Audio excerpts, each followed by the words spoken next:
Muy buenas noches, señoras, caballeros, bienvenidos al Gato al Agua. Hoy ha aparecido en las Cortes don Gabriel Rufián, portavoz de Esquerra Republicana de Cataluña, para soltar una enorme cantidad de improperios sobre la derecha política, mediática, judicial, etcétera, etcétera, etcétera, por difundir las conversaciones privadas de Pedro Sánchez y Ábalos. En un paso más allá, Rufián le ha exigido al gobierno que tome medidas, que hasta cuándo va a ser esto, que qué espera el gobierno para tomar medidas. Me pregunto qué medidas, porque de su discurso se colegía que esas medidas solo podían ser el cierre de cadenas de televisión, el cierre de periódicos y el encarcelamiento de periodistas como un servidor y de espectadores como usted, porque ya puestos me contará, ¿no? Muy poquito después salía Ábalos diciendo que el filtrador era él. Uno puede meter la pata y entonces tiene que pedir perdón. Uno puede hacer el ridículo delante de toda España y entonces el acto de contrición tiene que ser un poquito más intenso. Y luego ya está lo de Rufián. Y lo suyo sería que mañana se marchara de la política. O que el PP y Vox en las Cortes, cada vez que Rufián suba, se marchen. Sencillamente porque no es tolerable. No es tolerable que un tipo que ampara a un partido abiertamente, ¿cómo decir?, agresivo contra la Constitución, se permita el lujo de llamar al gobierno a que tome medidas coercitivas contra todo lo que no es el bloque de gobierno y siga ahí, mintiendo con toda la boca. También mintió con toda la boca, por cierto, el propio gobierno ayer, porque después del Consejo... Bueno, Bolaños anunció medidas que estaban estudiando y recurrir a los tribunales por el tema de las filtraciones. Esto es interesante porque lo que demuestra es que no saben por dónde les viene el aire en todo este asunto. Que no son tan listos como para fingir todo esto, ¿verdad? Es decir, que solo Pedro sabe lo que guarda José Luis, solo José Luis sabe lo que tiene, lo que guarda, lo que va a seguir guardado y lo que va a mostrar, y en este momento la política española se reduce a una partida de ajedrez o de póker o de alguna cosa más siniestra todavía, entre un señor que es Ábalos, solo en compañía de otros, no sabemos, y una legión de gente en el Palacio de la Moncloa haciendo argumentarios todo el día. Argumentarios, todos y cada uno de los cuales quedan envejecidos prácticamente a los pocos minutos de ser concebidos, porque sale Ábalos, ¡plom!, y mueve otra pieza. Y en estas estamos. ¿Relevancia política del asunto? Bueno, se está diciendo mucho de estos WhatsApp, no se deduce nada y tal. Esa no es la cuestión. Esa no es la cuestión. La cuestión es que estamos ante un gobierno que en este momento depende de los secretos que guarda un solo hombre. La pregunta, por tanto, es ¿cuáles son esos secretos? Y un país no se puede gobernar así.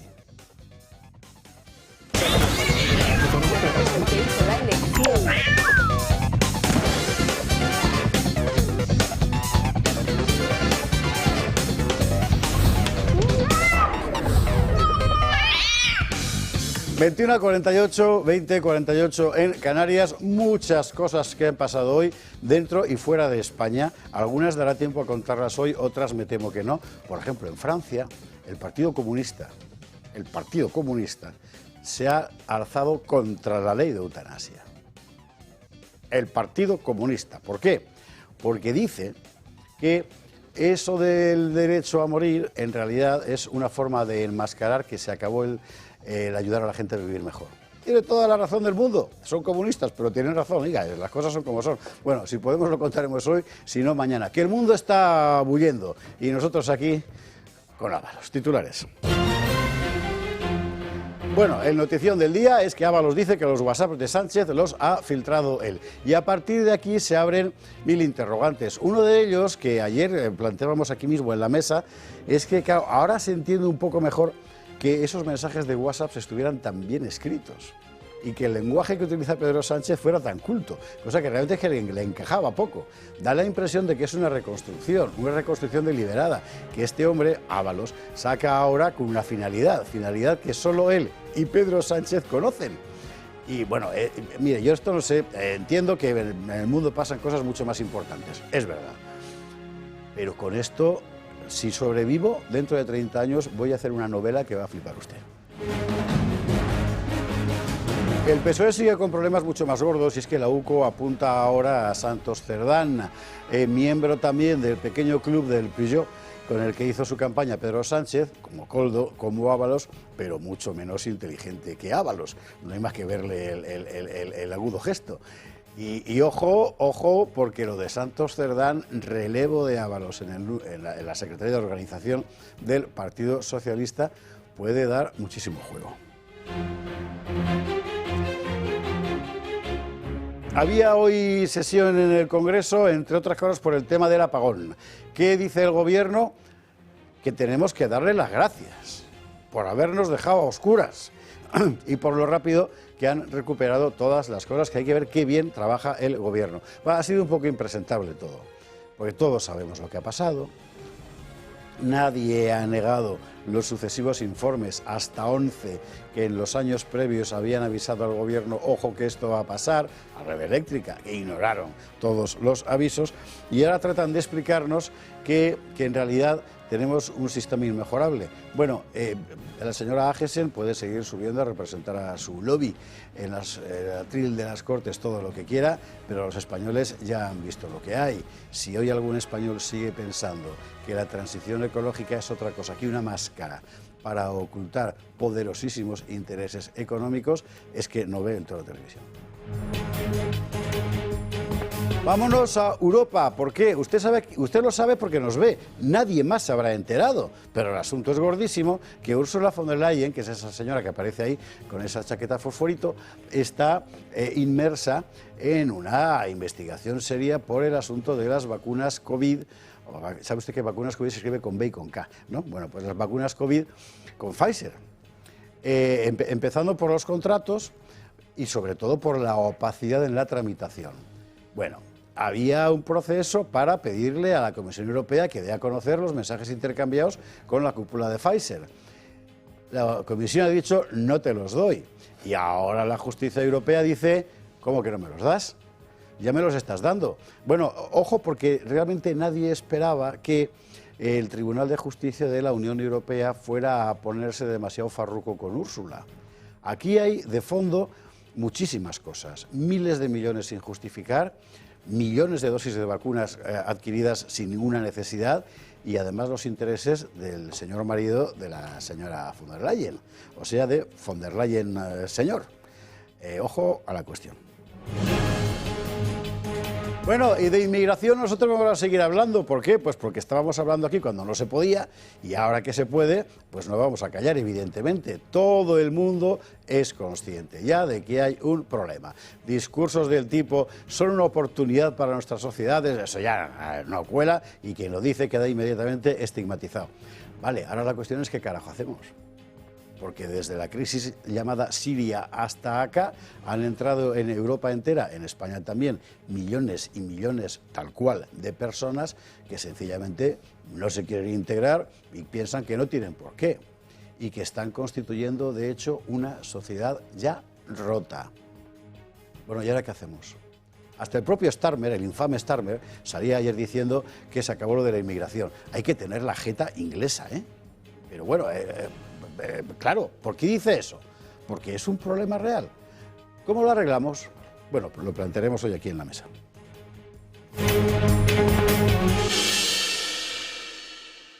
Y esto lo veremos en compañía de nuestros contertulios de hoy, don Josué Cárdenas. ¿Cómo estás? Pues muy bien, la verdad. He leído un artículo viniendo para acá que se llama Las banderas de nuestros padres.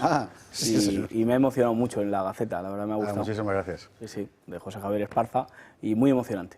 Es el artículo de homenaje a mi padre por su fallecimiento, pero sobre todo a la generación entera, que es la generación que transformó España enteramente, claro. Y además lo transformó no desde los ministerios, que algunos también, no digo que no, desde el taller, sí, desde la obra, desde la fábrica, claro, de esos españoles, ¿no? Corre por ahí un rumor que los jóvenes patriotas estamos contra nuestros mayores y no hay nada más que nos emocione que ver a nuestros abuelos bien y recordarlos con todo el cariño y todo el respeto que se merecen. Ese rumor efectivamente lo ha difundido mucho últimamente un señor mayor que no lo parece, la verdad, por cómo actúa.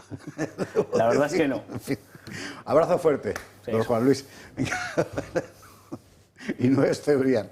Ni guerra tampoco. Exacto. José, bienvenido, buenas noches. Muchas gracias. Don Carlos Asti, ¿cómo estás? Hola, buenas noches. Pues molesto como casi siempre, viniendo de Málaga este Joder, lunes... en tren. Sí, en tren, claro. Claro, todo el mundo se hizo eco del problema que había habido en Sevilla, pero nadie se hizo eco de los 40 minutos que tuvimos que esperar en medio del campo los que veníamos de Málaga. Es decir, yo creo que las cosas funcionan cada vez peor porque, claro, cuando estás ocupado en colocar amiguetes y repartirte el dinero con ellos, pues no hay tiempo para arreglar las cosas.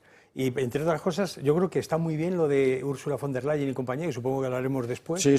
Pero la cuestión es que parece que los globalitarios están perdiendo pie, es decir, están perdiendo apoyos. Es decir, Ursula von der Leyen y sus desfalcos con su marido, que era directivo de Pfizer, pues claro, es una muestra, pero la tala de olivos de Jaén, en Málaga, en prácticamente media España, que destroza centenarios, o sea, olivos centenarios, a beneficio de no se sabe quién, de que nos está robando el dinero, pero de luego hipotecando el futuro de España. Y todo eso yo creo que está haciendo que cada vez más gente despierte y cada vez tengan menos capacidad de maniobra, ¿no? Está muy bien traído eso de los olivos, lo traímos aquí el otro día en un informe de Miguel Gutiérrez, porque además es la expresión más gráfica, es decir, estás arrancando naturaleza. ¿Sabes qué no era la naturaleza virgen? Dice alguno. ¿Que los olivos los plantó alguien? Pues efectivamente con los vegetales suele ocurrir eso. Pero claro, es que la naturaleza en Europa esencialmente es naturaleza humanizada. Claro, Europa es así de siempre y es naturaleza. Sueltan su oxígeno y esas cosas, en fin, ¿verdad? Claro, en fin. Bueno, para sustituirlos por placas solares, con el pretexto de la transición ecológica, que lo que van a hacer es dejar esas tierras baldías por años. O sea, la contaminación... Terrible. O sea, el silicio no se destruye pasado mañana. Es decir, y desde luego un árbol que ha tardado 300, 400, 500 años en crecer, que ha estado dando oxígeno y riqueza durante todos esos años, va a ser sustituido por cosas que solo benefician a las empresas que las están poniendo y a los políticos que cobran comisiones de esas empresas, así de claro. Y ahí le tengo que decir una cosa a propósito de esto que cuenta Carlos, y además contaremos con él cuando tengamos el informe hecho. Aquí hablamos mucho del lobby. Es evidente que la política irracional nunca es. Entonces, cuando parece irracional es porque está obrando en función de razones que no conocemos y hay que descubrirlas. Bueno, todo lo que está ocurriendo con la política energética en toda Europa, no solo en España, obedece a intereses. Y estamos ahora mismo con la lista. Es decir, quiénes son los interesados en la famosa transición ecológica, quién gana dinero, a quién se le compran los productos, quién los importa, quién se forra con ellos, quién recibe subvenciones millonarias de todas las administraciones públicas europeas para desarrollar ese tipo de políticas, etcétera. Y no es un trabajo fácil, pero cuando lo tengamos acabado, vamos a hacer un programa especial al que estás invitado. Por supuesto, tú también. será un placer. A José es que se le han puesto los dientes largos, según estaba No, contando. yo iba a decir que al poema de Miguel Hernández, Andaluces de Jaén, la transición ecológica le queda muy mal. No, la queda fatal. Miguel Hernández no lo pillaba el joder. día. Ay, en fin, bueno, pues eso, Carlos, bienvenido. Doña Ana Cuartero, muy buenas noches, ¿qué tal? Muy buenas noches, pues encantada, por supuesto, de estar aquí con vosotros. Estaba yo pensando que, no sé si sabéis, seguro que sí, que a quienes sí han escuchado a Bolaños y a Rufián han sido los del sindicato Manos Limpias, que han interpuesto una denuncia ¿verdad? en la Fiscalía. Un movimiento rarísimo. Exactamente. Explícalo en detalle, Sí, resulta que, bueno, pues si hace 6 horas que sabemos que Ábalos ha dicho que ha sido él en persona el que ha filtrado estos mensajes, hace 8 se descubría la noticia que Manos Limpias denunciaba ante la Fiscalía la difusión de los WhatsApps por vulnerar la intimidad de Sánchez. La verdad es que, si no fuera por lo trágico del tema, yo comienzo a disfrutar y a divertirme con todo esto, porque claro, haber oído a Bolaños decir que hay que ir a por esos medios que están haciendo un uso perverso de estos WhatsApps, oír a Rufián diciendo patochadas en el Congreso de los Diputados, que Manos Limpias, que es quienes han empezado también la lucha con Begoña y la han llevado a los juzgados, sea quien recoge el guante y denuncia ante la Fiscalía esta vulneración de derechos del presidente de Gobierno, ¿Por qué A creéis mí que me es parece esto? justicia poética. Ahora entraremos a fondo en el asunto, pero esto va de aperitivo porque aquí la verdad es que todo es misterioso. Manos limpias ha pasado de ultraderecha a asociación progresista. Claro, ahora pero mismo para el gobierno. Yo, de verdad Yo creo que sé por qué. Yo creo que sé por qué. Pero en Periodista Digital hemos intentado hablar con Miguel Bernard y estaba en un coche. Yo he llamado a algún amigo y tal y no he podido. No ha pero querido hay que decir que no porque no hayan querido, sino porque no he podido contestar. No, pero yo de verdad creo que es una jugada brillante en el sentido de que no sé si ellos podrían intuir que efectivamente había sido Ábalos quien lo había filtrado, pero sí que me parece una postura coherente. Si yo ataco la vulneración, por ejemplo, puedo denunciar la vulneración de los derechos del novio de la señora Ayuso porque han sacado sus datos. ¿Por qué no lo del presidente de gobierno? Si de lo que se trata es de defender unos principios básicos, ¿no? Igual que defendemos la presunción de inocencia cuando el que está es el señor Errejón o cuando el que está es un ciudadano anónimo, ¿no?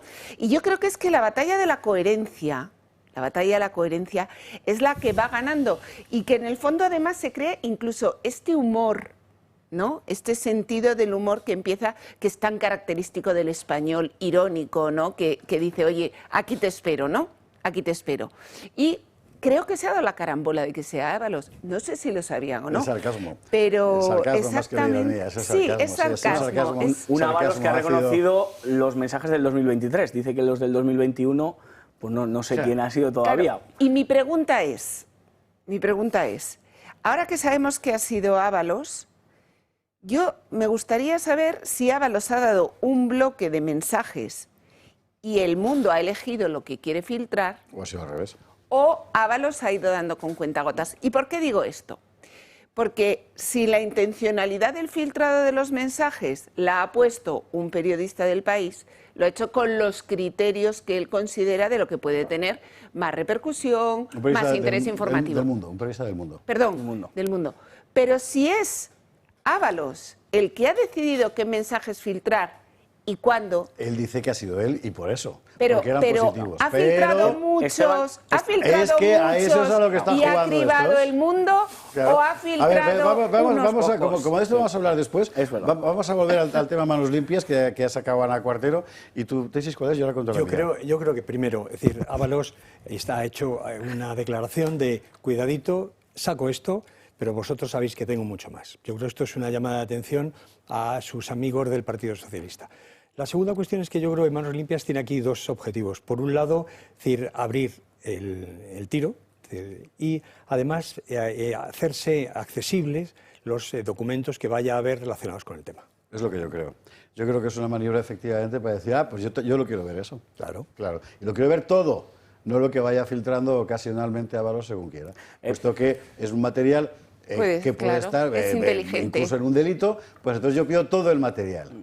Para que se vea todo y no solo lo que el filtrador le va interesando. Y así puede Esteban Urrey, esto tendría sentido.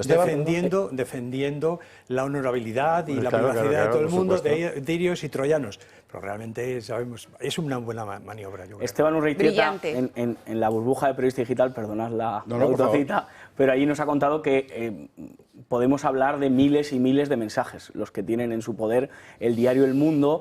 Y como mi jefe es Alfonso Rojo y conoce las estrategias del mundo para ir sacando información, me habla de la gota malaya, ¿no? Me habla del poquito a poco, de menos a más, primero saco... En realidad no es malaya, es mucho peor, porque la gota es más gorda cada vez que va cayendo. ¿no? Entonces empiezan por los muertos del PSOE, políticos, Vara, Lambán, y ahora se van a por los vivos, después por la información de Begoña, Europa y ese tipo de cosas, y... Claro.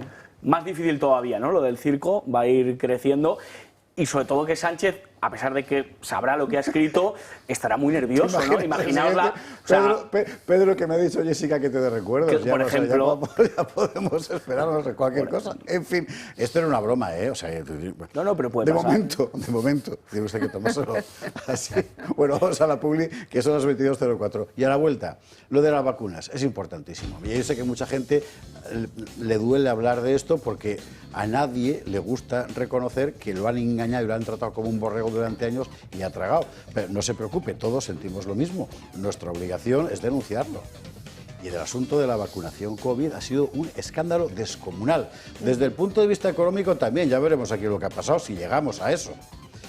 Pero en el contexto europeo es una vergüenza de dimensiones otomanas, por lo del imperio lo digo. Publi y a la vuelta lo vemos.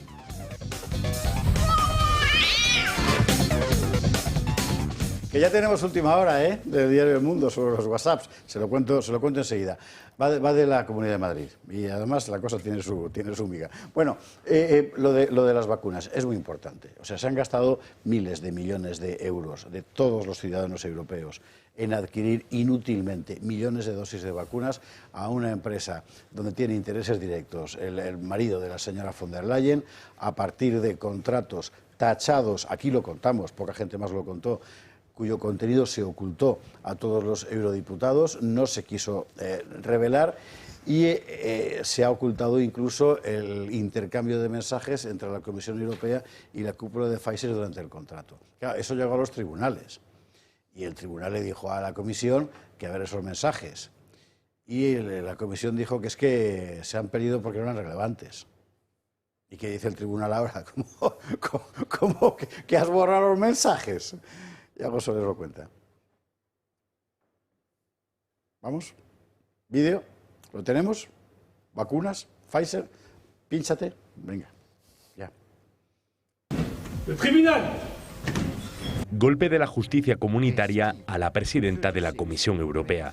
Los jueces dicen que Ursula von der Leyen tendría que haber publicado los mensajes que intercambió con el director ejecutivo de la farmacéutica Pfizer.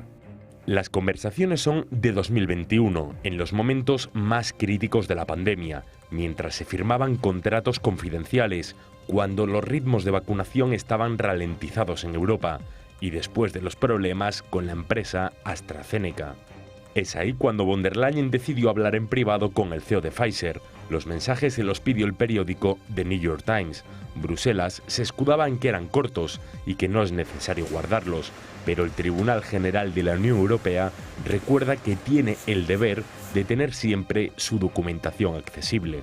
Esta sentencia es todo un mazazo para la institución que se considera abanderada de la transparencia.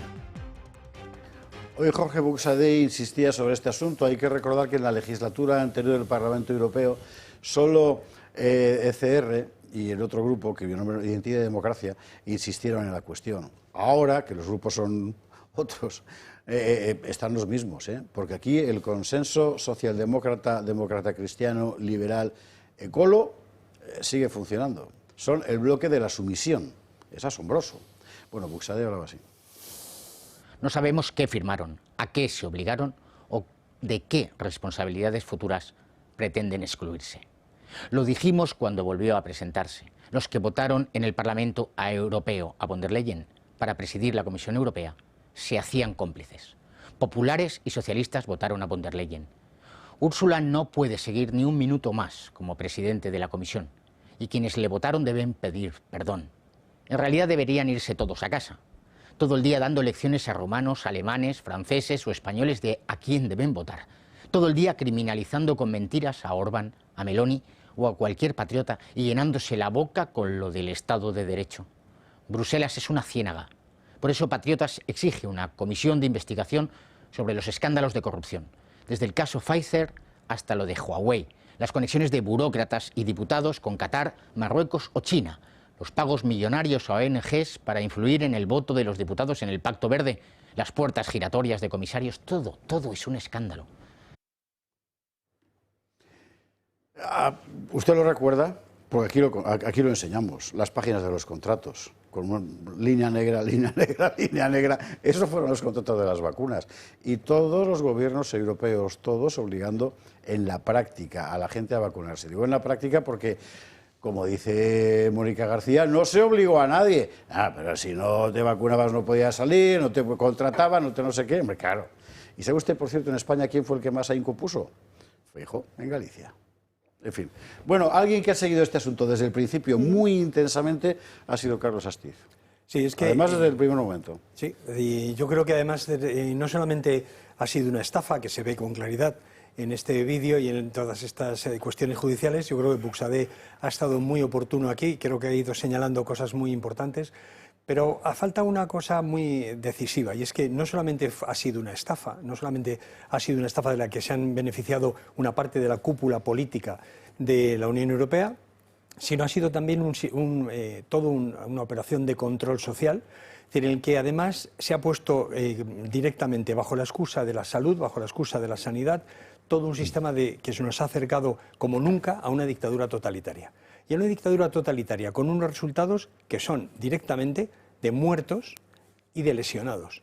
Porque después de los informes que ha habido en autoridades independientes, después de los informes del Congreso de los Estados Unidos y del propio gobierno de Estados Unidos, lo que podemos decir con claridad es que todo el asunto del COVID es un montaje, es decir, que surge, que tiene un inicio artificial con China, en la colusión entre el gobierno de Biden, Fauci y el gobierno chino, es decir, para imponernos una situación que realmente ha conseguido miles y miles y miles de muertos y decenas de miles, si no centenares de miles de lesionados permanentemente.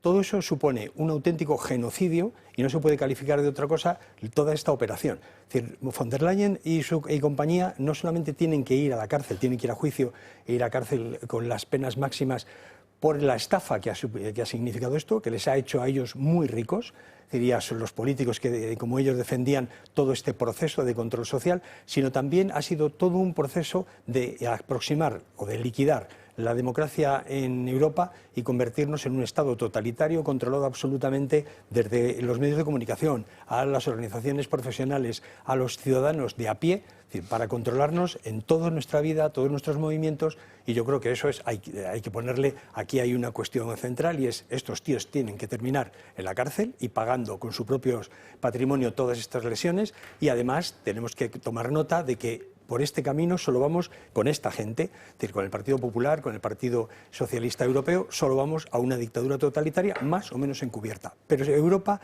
está dejando de ser, a ojos de todos, una democracia. Ana, Josué.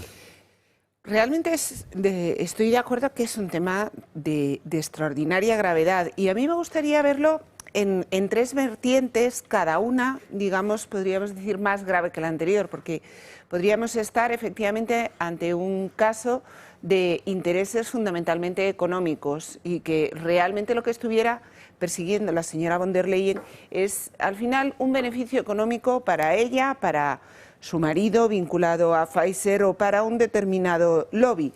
Y por lo tanto nos encontrásemos simplemente, y perdonadme el simplemente, ante un caso más de corrupción económica.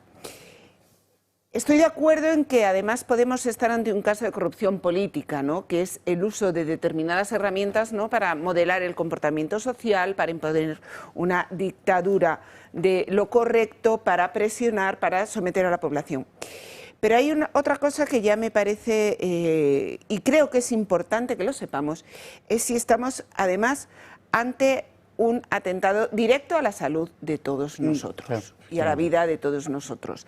Porque no sabemos si esos contratos lo que incluyen son unos determinados efectos secundarios, lo que incluyen es que son inocuas las vacunas o que no está demostrada su eficacia, o que incluso hay potenciales daños, como se ha hablado tantas veces, de derrames cerebrales, de ictus. Después del informe norteamericano, que no niega la eficacia de las vacunas, sin embargo sí reconoce los efectos adversos y superlativos. Claro. Entonces, esto se habló y se negoció durante el momento en el que se negociaron los contratos, porque, insisto, hay una corrupción económica, hay una corrupción política, pero hay, no sé si llamarle una corrupción vital o un atentado contra la salud y la vida de todos los europeos, y que estaríamos, bueno, pues ante un crimen, desde mi punto de vista, contra la humanidad, ¿no? Absolutamente. Más allá de lo que apuntáis, que es lo verdaderamente grave, o sea, las personas que han podido perder a su padre por una miocarditis, por cualquiera de estas enfermedades, también voy a hablar del plano personal, ¿no?, y de cómo von der Leyen y su gente consiguieron envilecer a una población entera y consiguieron enfrentar al padre al hijo. Hemos hablado muchas veces que el procés catalán separó familias y que ha causado unos estragos personales tremendos, ¿no?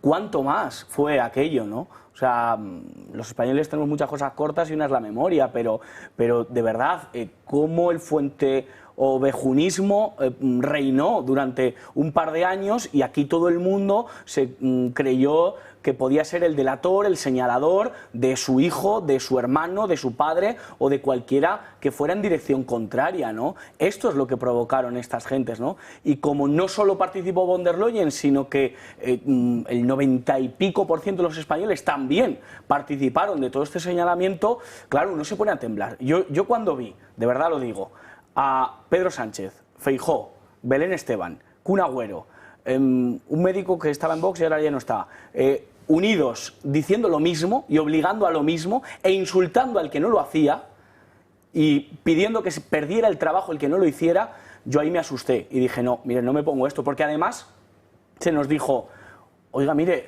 si hay consecuencias, si esto no es como me lo están vendiendo, si encima me voy a contagiar como el caso del actor Resines, que ahora dice que pega palizas a los que no van a su casa con esto puesto, ¿alguien me protege? ¿Alguien me indemniza? ¿Alguien se hace responsable de esto? No.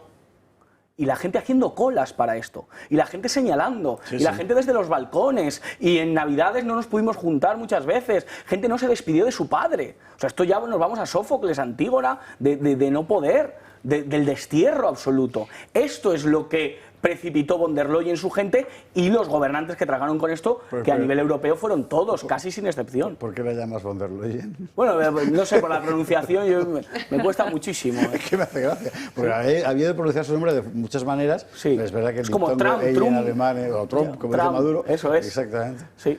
Von der Leyen. Pero no me gusta pronunciarla. Pero Leyen está bien. Oye, es mucho mejor Juan Antonio de Castro, que la pronuncia de una forma completamente incomprensible, que no sabes de quién está hablando.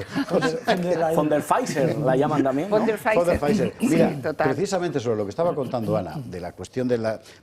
sería corrupción moral, en realidad, porque estás a sabiendas haciendo algo que sabes que va a hacer daño. Cuando habló, no me acuerdo si era de Pfizer o de Moderna o quién, en Estrasburgo, ¿te acuerdas? Contó, nosotros le dijimos a la Comisión Europea que no teníamos testado los efectos adversos. Claro. Y aún así lo contrataron, porque naturalmente la farmacéutica dijo, que yo lo advertí. Claro, y la Comisión las compró. Claro, por eso digo, es que ahí está, porque tú estabas hablando del enfrentamiento que se produce en las familias, entre padres e hijos, cuántas, y estos son casos reales, ¿no? Seguro que todos los habréis vivido, la persona mayor que no quería que vinieran determinados familiares a su casa porque no estaban vacunados. Y luego muchos que también, a personas adultas que tenemos derecho a tener la información necesaria para tomar una decisión, pues ya no solo te planteas tu propia vacunación, ni siquiera por protegerte a ti, sino si de verdad estás intentando proteger a una persona enferma, a una persona, y tomas una decisión, y yo creo que debemos, o sea, y cada uno debería poder asumir el nivel de riesgo que quiere correr. Te pueden decir, oye, pues estos son los efectos secundarios y tú decides el riesgo que quieres correr. Pero es que pones en riesgo tu vida y pones en riesgo muchas veces la vida de las personas que están a tu cargo, tomando la decisión que consideras más adecuada por una multiplicidad de factores. Si alguien te roba ese derecho a decidir libremente, creo que estamos ante uno de los atentados más graves que se pueden hacer. Es lo que estaba incidiendo antes Carlos Astiz, y es que realmente es lo que ocurrió. Claro. Y es decir, todos los gobiernos decidieron renunciar a su obligación para dárselo a la Unión Europea. Y bueno, gobiernos, y a partir de aquí... empresas... tanto multinacionales como pequeñas. Tampoco podían hacer otra cosa cuando te ponían una imposición de carácter médico, además mundial, porque hay que recordar que se ampararon en la OMS. Pero no solo eso, es decir, Liberum ha demostrado ante los tribunales y en la propia Unión Europea que efectivamente ha habido toda una sucesión de muertos. Exactamente. El Baers, cualquier indicador, Carlos III y similares, cualquier sitio decente que intente hacer una recopilatoria del incremento que ha habido en muertes y lesionados de determinadas cuestiones, infartos cerebrales, problemas cardiovasculares en general, ve que ha habido que se ha disparado. Pero esto tiene una cuestión política y una cuestión ideológica. Es decir, hay que recordar que la Agenda 2030 está fundamentada, entre otras cosas, con un objetivo central que es la reducción de la población.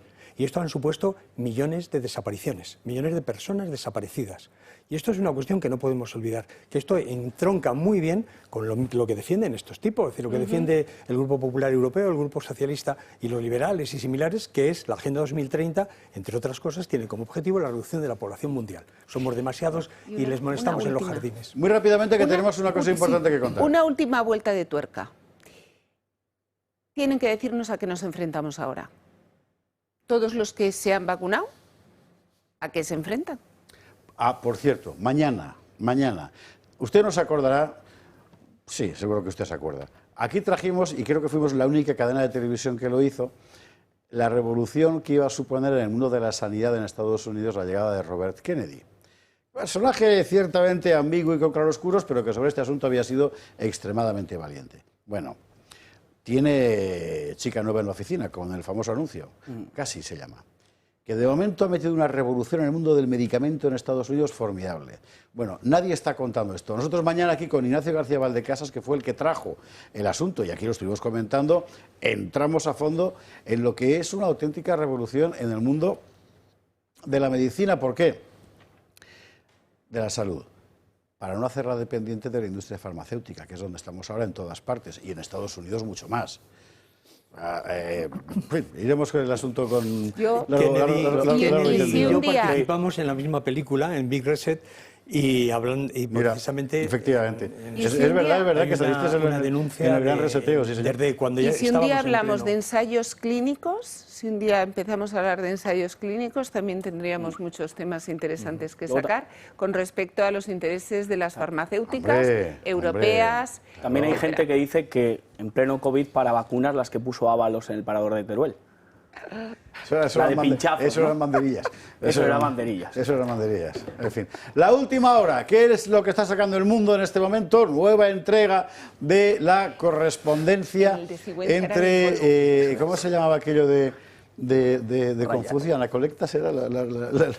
Analectas. Las analectas, efectivamente. Bueno, las analectas de Ábalos y Pedro Sánchez, esta vez sobre la Comunidad de Madrid. La operación para hacer estallar la Comunidad de Madrid con el asunto Casado-Ayuso. Y las influencias del gobierno pegando aquí y allá. ¿Tiene importancia desde el punto de vista de los casos de corrupción? Una vez más, no. Pero sí que tiene importancia política en líneas generales. Y luego, cuando hablemos de Madrid, porque vamos a hablar hoy de Madrid, nos va a contar Ana Cuartero una cosa muy interesante. Ahora, yo no quiero dejar de hablar del tema de la inmigración. Es muy importante. Usted sabe que aquí viene siendo bandera de esta casa desde hace mucho tiempo. Antes nos llamaban fascistas y trataban de callarnos, ahora nos siguen llamando fascistas, pero todo el mundo habla de ello. Entonces, bueno, pues mire, vaya una cosa por la otra. Y se han juntado muchas cosas últimamente. Ayer, que fue importantísimo, llega Javier Ortega Smith a las Cortes, en la Comisión de Interior creo que fue, y presenta una proposición no de ley para que España cumpla el acuerdo que tiene firmado con Marruecos para repatriar menores de uno u otro país recíprocamente cuando pasen la frontera. O sea, España tiene firmado un acuerdo con Marruecos para que niño marroquí que entra en España sea devuelto a su casa y niño español que entra en Marruecos sea devuelto a su casa. Sí. Es decir, que todos estos menas que han entrado, marroquíes, han entrado porque el gobierno ha querido, porque la ley le ampara. Bueno, el notición fue que presenta Vox la PNL y va y gana. También es verdad que la Comisión de Interior había tenido difícil justificar una votación negativa a que se cumpla un acuerdo internacional. Pero, en fin, todo eso en contexto. Y el contexto me parece que sugiere muchas preguntas. Hay que tomar una decisión ya. Cuanto más se tarde, más traumática será. Ahora igual es traumática, dentro de un año será aún más traumática y dentro de 5 a lo mejor ya no hay opción para tomar una decisión. Informe Gutiérrez. Afirmar que Europa corre el riesgo de perder su identidad no es una exageración. La avalancha migratoria legal e ilegal que soporta el continente desde 2015 lleva a casos tan extremos como el español. La población solo crece por el impulso de los inmigrantes. El último dato del INE del primer trimestre del año revela que hemos alcanzado los 49 millones de habitantes. Una cifra lograda gracias a los extranjeros, que son 95.000 más, mientras que los nacionales cayeron en 19.500. Nace un español por cada 5 inmigrantes que llegan. En estos últimos 12 meses hay en España casi 430.000 inmigrantes más. De tal forma, esto nos deja con que de los 49 millones de población, 9,5 nacieron en el extranjero, el 19,4% del total, y 6,9 millones de ellos aún mantienen su nacionalidad, el 14,1%. Como pueden apreciar, la población extranjera avanza con fuerza cada año mientras que la española disminuye por la baja tasa de fecundidad. Es preciso tener en cuenta que las nacionalizaciones de extranjeros, más de 240.000 en 12 meses, según el último dato disponible, alivian estadísticamente el invierno demográfico español. Otra historia es la inmigración ilegal con más de 300.000 llegadas desde que Sánchez es presidente. Unas entradas irregulares protagonizadas en masa recientemente por los MENAs, que son repartidos por todo el territorio nacional a pesar de que el gobierno ni siquiera sabe si realmente son menores de edad. El avance demográfico de forma legal e irregular no es solo cosa de España. Ocurre lo mismo en casi todo el continente. Reino Unido ha visto cómo desde 2020 han llegado al país 5,7 millones de inmigrantes, principalmente provenientes de países islámicos, lo cual ha derivado en una situación insostenible. Así, el gobierno de Starmer ha decidido dar un giro de timón en la política migratoria. We risk becoming an island of strangers, not a nation that walks forward together. But when people come to our country, they should also commit to integration. I believe we need to reduce immigration significantly. El cambio no se produce porque Starmer se haya percatado del error que supone la política de puertas abiertas, sino porque ve el descalabro electoral que se avecina. Un pronóstico de la BBC revela que Reform UK arrasaría a día de hoy en unos comicios generales, gracias a su intención de poner freno de una vez por todas a la avalancha. Con esta deriva no está nada claro que Europa vaya a seguir siendo Europa. Pues algo habrá que hacer. Lo tengo claro. Dime. A ver, yo es que creo que, primero, no son menas. Segundo, esto es un plan, no es una cuestión que de repente les haya dado a todos los marroquíes por venirse aquí. Esto es un plan de sustitución, claramente, pero también es un plan de desarme de las posibilidades que tiene España de oponerse al expansionismo marroquí.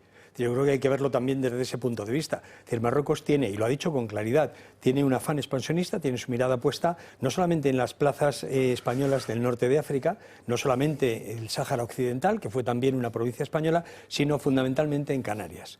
En ese proceso, además, cuenta con el apoyo de algunas potencias como Francia, en su momento Estados Unidos, probablemente Inglaterra también, porque eso va a debilitar España en la posición de defender las Canarias y similares.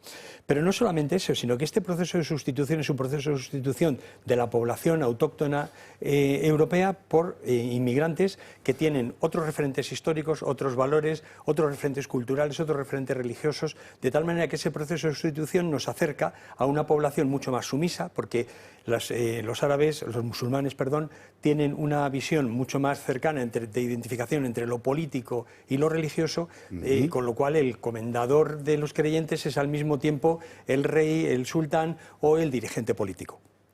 Esa sustitución de la democracia por la Sharia es algo que estamos viendo con claridad en el Reino Unido. En el Reino Unido, las 20 mayores ciudades están ya dirigidas por musulmanes, por alcaldes musulmanes, y en ese proceso además lo dicen con claridad ellos también, es decir, todo el movimiento político musulmán que hay en el Reino Unido, dicen con claridad que su idea es sustituir las leyes inglesas por la Sharia, porque realmente por encima de la voluntad de Dios y de su profeta, pues no hay nada que sea comparable.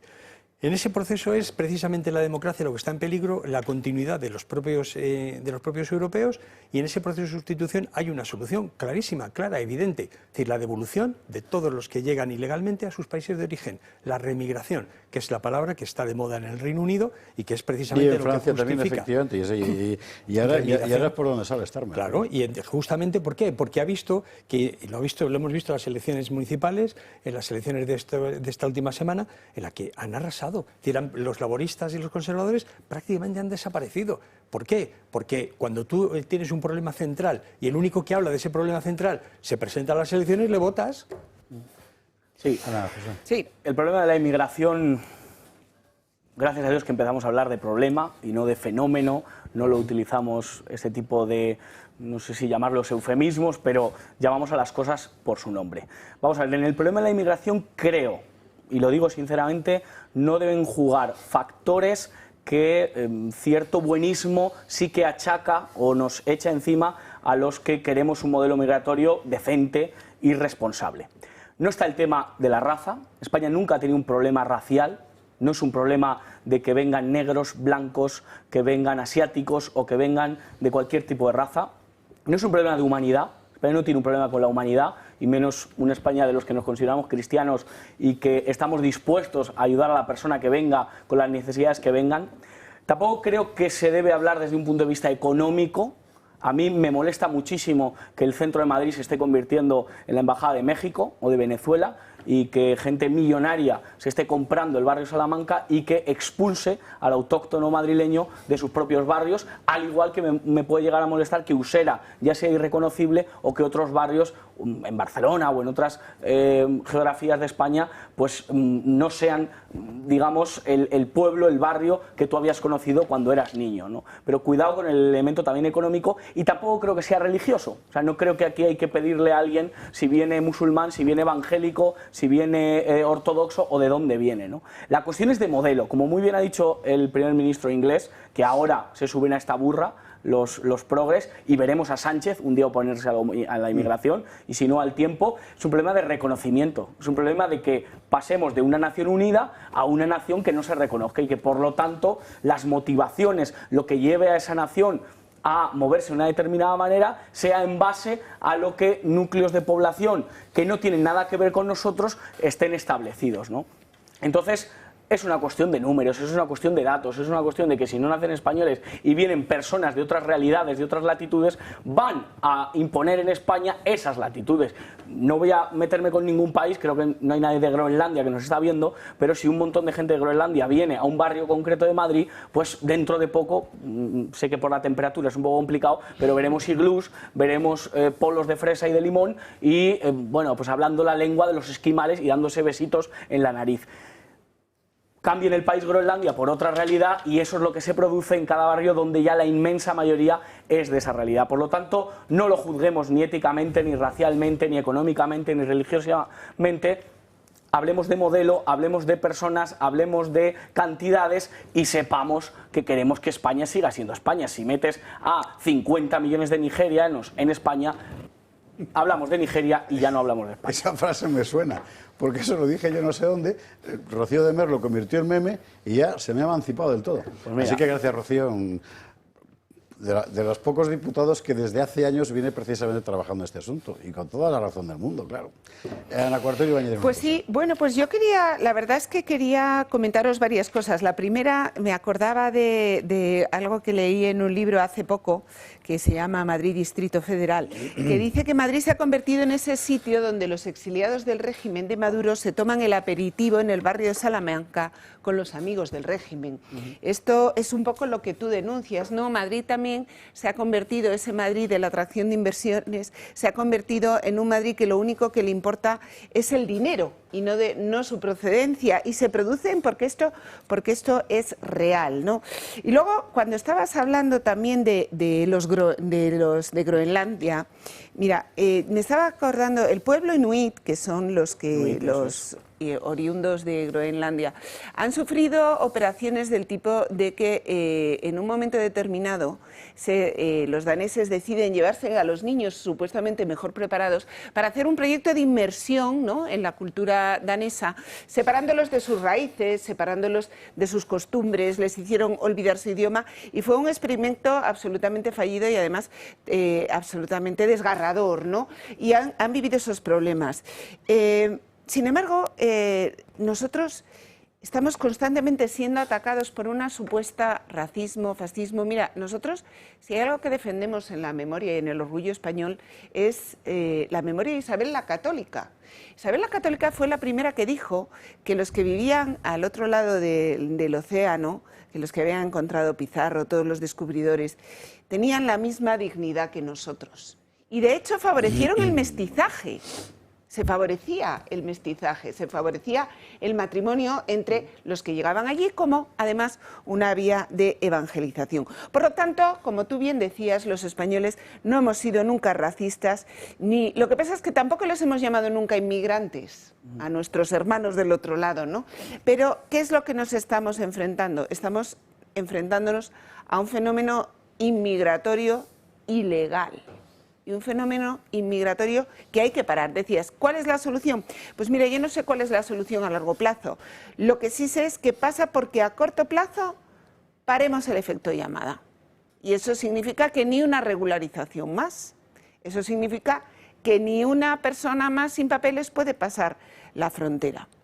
Y la segunda es que tenemos que empezar a perseguir de forma muy contundente todas las mafias que se dedican al tráfico de personas y todas aquellas personas que se están enriqueciendo con el alojamiento de esos menores extranjeros no acompañados, que están recibiendo subvenciones para esas ONGs que supuestamente les prestan servicios y que, como fue el USAID, yo digo que Ayuso tiene su particular Ayuso Aid, porque es que la propia Comunidad de Madrid destina no pocas subvenciones, varios millones de euros cada año a este tipo de organizaciones. Así que yo creo que lo que hay que hacer es por lo menos poner pie en pared, decir hasta aquí hemos llegado, no sé cómo lo vamos a arreglar, pero no puede pasar la frontera ni una persona más. Hasta aquí hemos llegado, ilegal.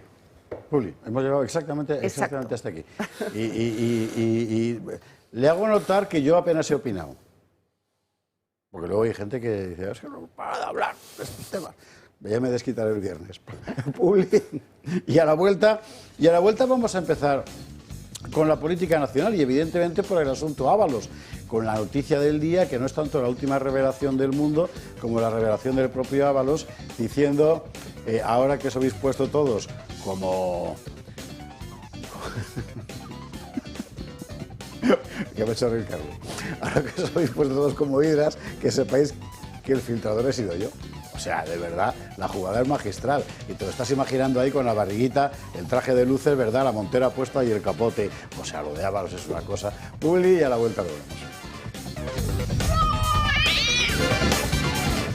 22:43, 21:43 en Canarias. Les recordamos, como ya va siendo ritual, la exclusiva del Mundo de hoy, o sea, de mañana, pero acaba de aparecer ahora, sobre las WhatsApps de Ábalos y Pedro, que son las conversaciones sobre las maniobras para influir en la gravísima crisis política que tuvo el Partido Popular en Madrid en tiempos de Casado, que no sé si usted se acuerda de él, pero existió. Claro, esto lo sacan ahora y salvo para la gente que vive la política así muy cerca, ¿y qué? Pues efectivamente, ¿y qué? Quiero recordar que Ábalos ha dicho hoy que todo lo ha filtrado él. ¿Todo? Bueno, no lo sé. En todo caso, el asunto es que la cosa era la que protagonizaba hoy los mayores rifirrafes en el Congreso de los Diputados. Si yo no estoy equivocado, la mayor parte de ellos, o los más vehementes, antes de saberse que Ábalos había dicho que él era el filtrador. Esto es lo que pasó. Tensión en el Congreso de los Diputados tras conocer los mensajes filtrados entre Sánchez y Ábalos. Hemos conocido que usted se implicó en el rescate de una compañía aérea por 475 millones de euros de todos los españoles, que ordenó darle una vuelta para que saliese adelante. Y lo hizo, parece ser, después de que su esposa recibiese unos días antes una llamada para agilizarlo. Tanto esfuerzo en borrar el móvil del fiscal general del Estado y lo que también había que haber borrado era el móvil del señor Ábalos. Sánchez ha obviado todas las preguntas y acusaciones de la oposición. No menciona a Ábalos y habla de delito. ¿Cómo se regodean con una filtración esta así, que es un delito? Usted comparó el Congreso del Partido Popular con el cónclave vaticano. Ándese con ojo, señor Feijóo, porque uno entra papa y sale cardenal. Feijóo contraataca y pide su dimisión. Dicen que quedan más cosas por salir. Ustedes sabrán. Váyase, convoque elecciones. No podrá huir de la verdad. Se sabrá absolutamente todo. No tenga ninguna duda. La oposición también carga contra la número 2 del gobierno por los mensajes que escribió al exministro Ábalos. Usted a sus numerosos cargos le suma uno más, que es presidenta del club de fans del exministro Ábalos. Mire, eres una motivación, eres un estímulo. Tu ministerio y Hacienda nos sentimos equipo. Tú eres nuestro tronco. Vaya peloteo con la persona a la que ustedes dicen ahora que ni conocen. Si tiene que utilizar lo que son unas publicaciones derivadas de un delito, como es la violación de la intimidad de unas conversaciones, señor Bendodo, se pone de manifiesto que están ustedes perdidos.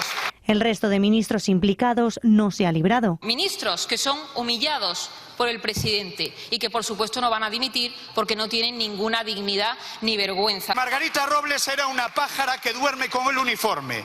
Pablo Iglesias un cuñado maltratador. García Paje un tocacojones que da entrevistas vomitivas. Lambán un petardo. Fernández Vara un impresentable. Y Susana Díaz, esa sí que está jodida. Supongo, señor Bolaños, que usted estará preocupado por saber qué es exactamente lo que Pedro Sánchez piensa de usted. Acusan a Sánchez de ser el cabecilla de todo. Después de los WhatsApps que hemos conocido entre el presidente del gobierno y el señor Ábalos, lo que podemos concluir es que el señor Sánchez era el cabecilla, era el capo de esa trama. Hasta ese momento, todos, y había que escuchar particularmente a Sumar, Podemos y demás, en lo que estaban era en que aquí lo que hay que ver es quién está filtrando. ¿Por qué? Porque claramente la izquierda española y también la antiespañola,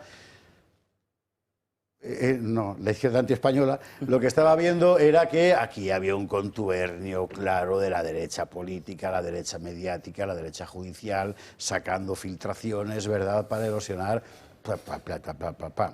Y entonces llega Ábalos y saca el capote. Y así toreó. Así toreó, además en La Sexta. Vamos a verlo. Ábalos admite que consintió la filtración de parte de los mensajes con Sánchez. Los entregó a alguien de confianza. Ábalos sostiene que él no ha filtrado los mensajes de 2021, pero dio una copia de los de 2023, es decir, que sí los filtró a alguien del ámbito de su defensa. Y esa persona no es Koldo. Y aquí es donde está la miga del asunto. Es decir, él da esos mensajes. Dice que unos sí y otros no, pero todos los otros de dónde han salido, hay que presuponer que también a alguien del entorno de su defensa, es decir, son mensajes que él va a esgrimir para defenderse. ¿Para defenderse de qué? ¿De ser un consejero de Sánchez? Evidentemente no, porque de eso no le acusa a nadie. Habría razones, pero en fin, no. Para defenderse de las acusaciones de delitos. Luego en esos mensajes hay otras cosas. Y a partir de aquí ya, pues todos son conjeturas. Totalmente, y además necesitamos saber muchos más mensajes para saber lo que puede llegar a pasar. Hablabas antes de que los mensajes que se van a publicar mañana afectan a la Comunidad de Madrid, y es que hoy hemos tenido pleno en la Comunidad de Madrid y le preguntábamos al señor Lobato: ¿cuánto va a tardar usted en salir en los mensajes? ¿Cuánto va a tardar Marta Bernardo, su mano derecha? ¿O cuánto va a tardar Mar Espinar, que es la que ha puesto Óscar López? A Mar Espinar le pasa algo, ¿no? Bueno, somáticamente, quiero decir. No, bueno, tampoco es que sea santo de mi devoción, ¿no? Pero bueno, realmente la chiquilla tiene un papel complicado. Sabe que no va a hacer nada en las siguientes elecciones porque va a venir Óscar López, tiene en la retaguardia a Lobato y no saben, porque yo decía, señorías, miren su teléfono, no sea que el presidente les haya escrito un WhatsApp.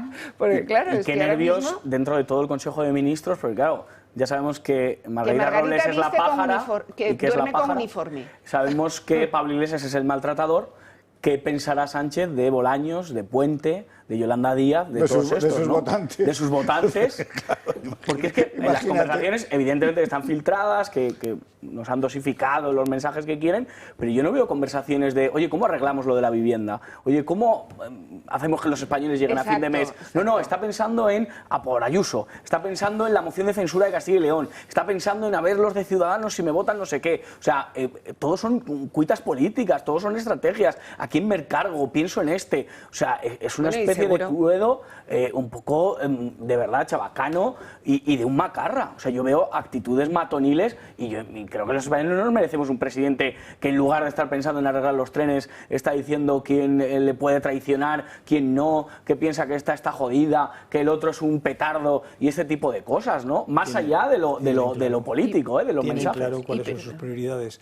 Es decir, la cuestión es que al margen de lo que veamos a estos sinvergüenzas echándose lodo unos a otros, yo creo que lo que hay que dejar claro y lo que tienen que tener claro todos los españoles es que ya no tenemos desde hace mucho tiempo un gobierno digno de tal nombre. Lo que tenemos es un grupo mafioso que como tal empiezan a tener discrepancias y cuando tienen discrepancias le intentan cargar los muertos a uno y el uno se revela y dice no, perdona, que los muertos los guardaste tú y están enterrados en tal sitio.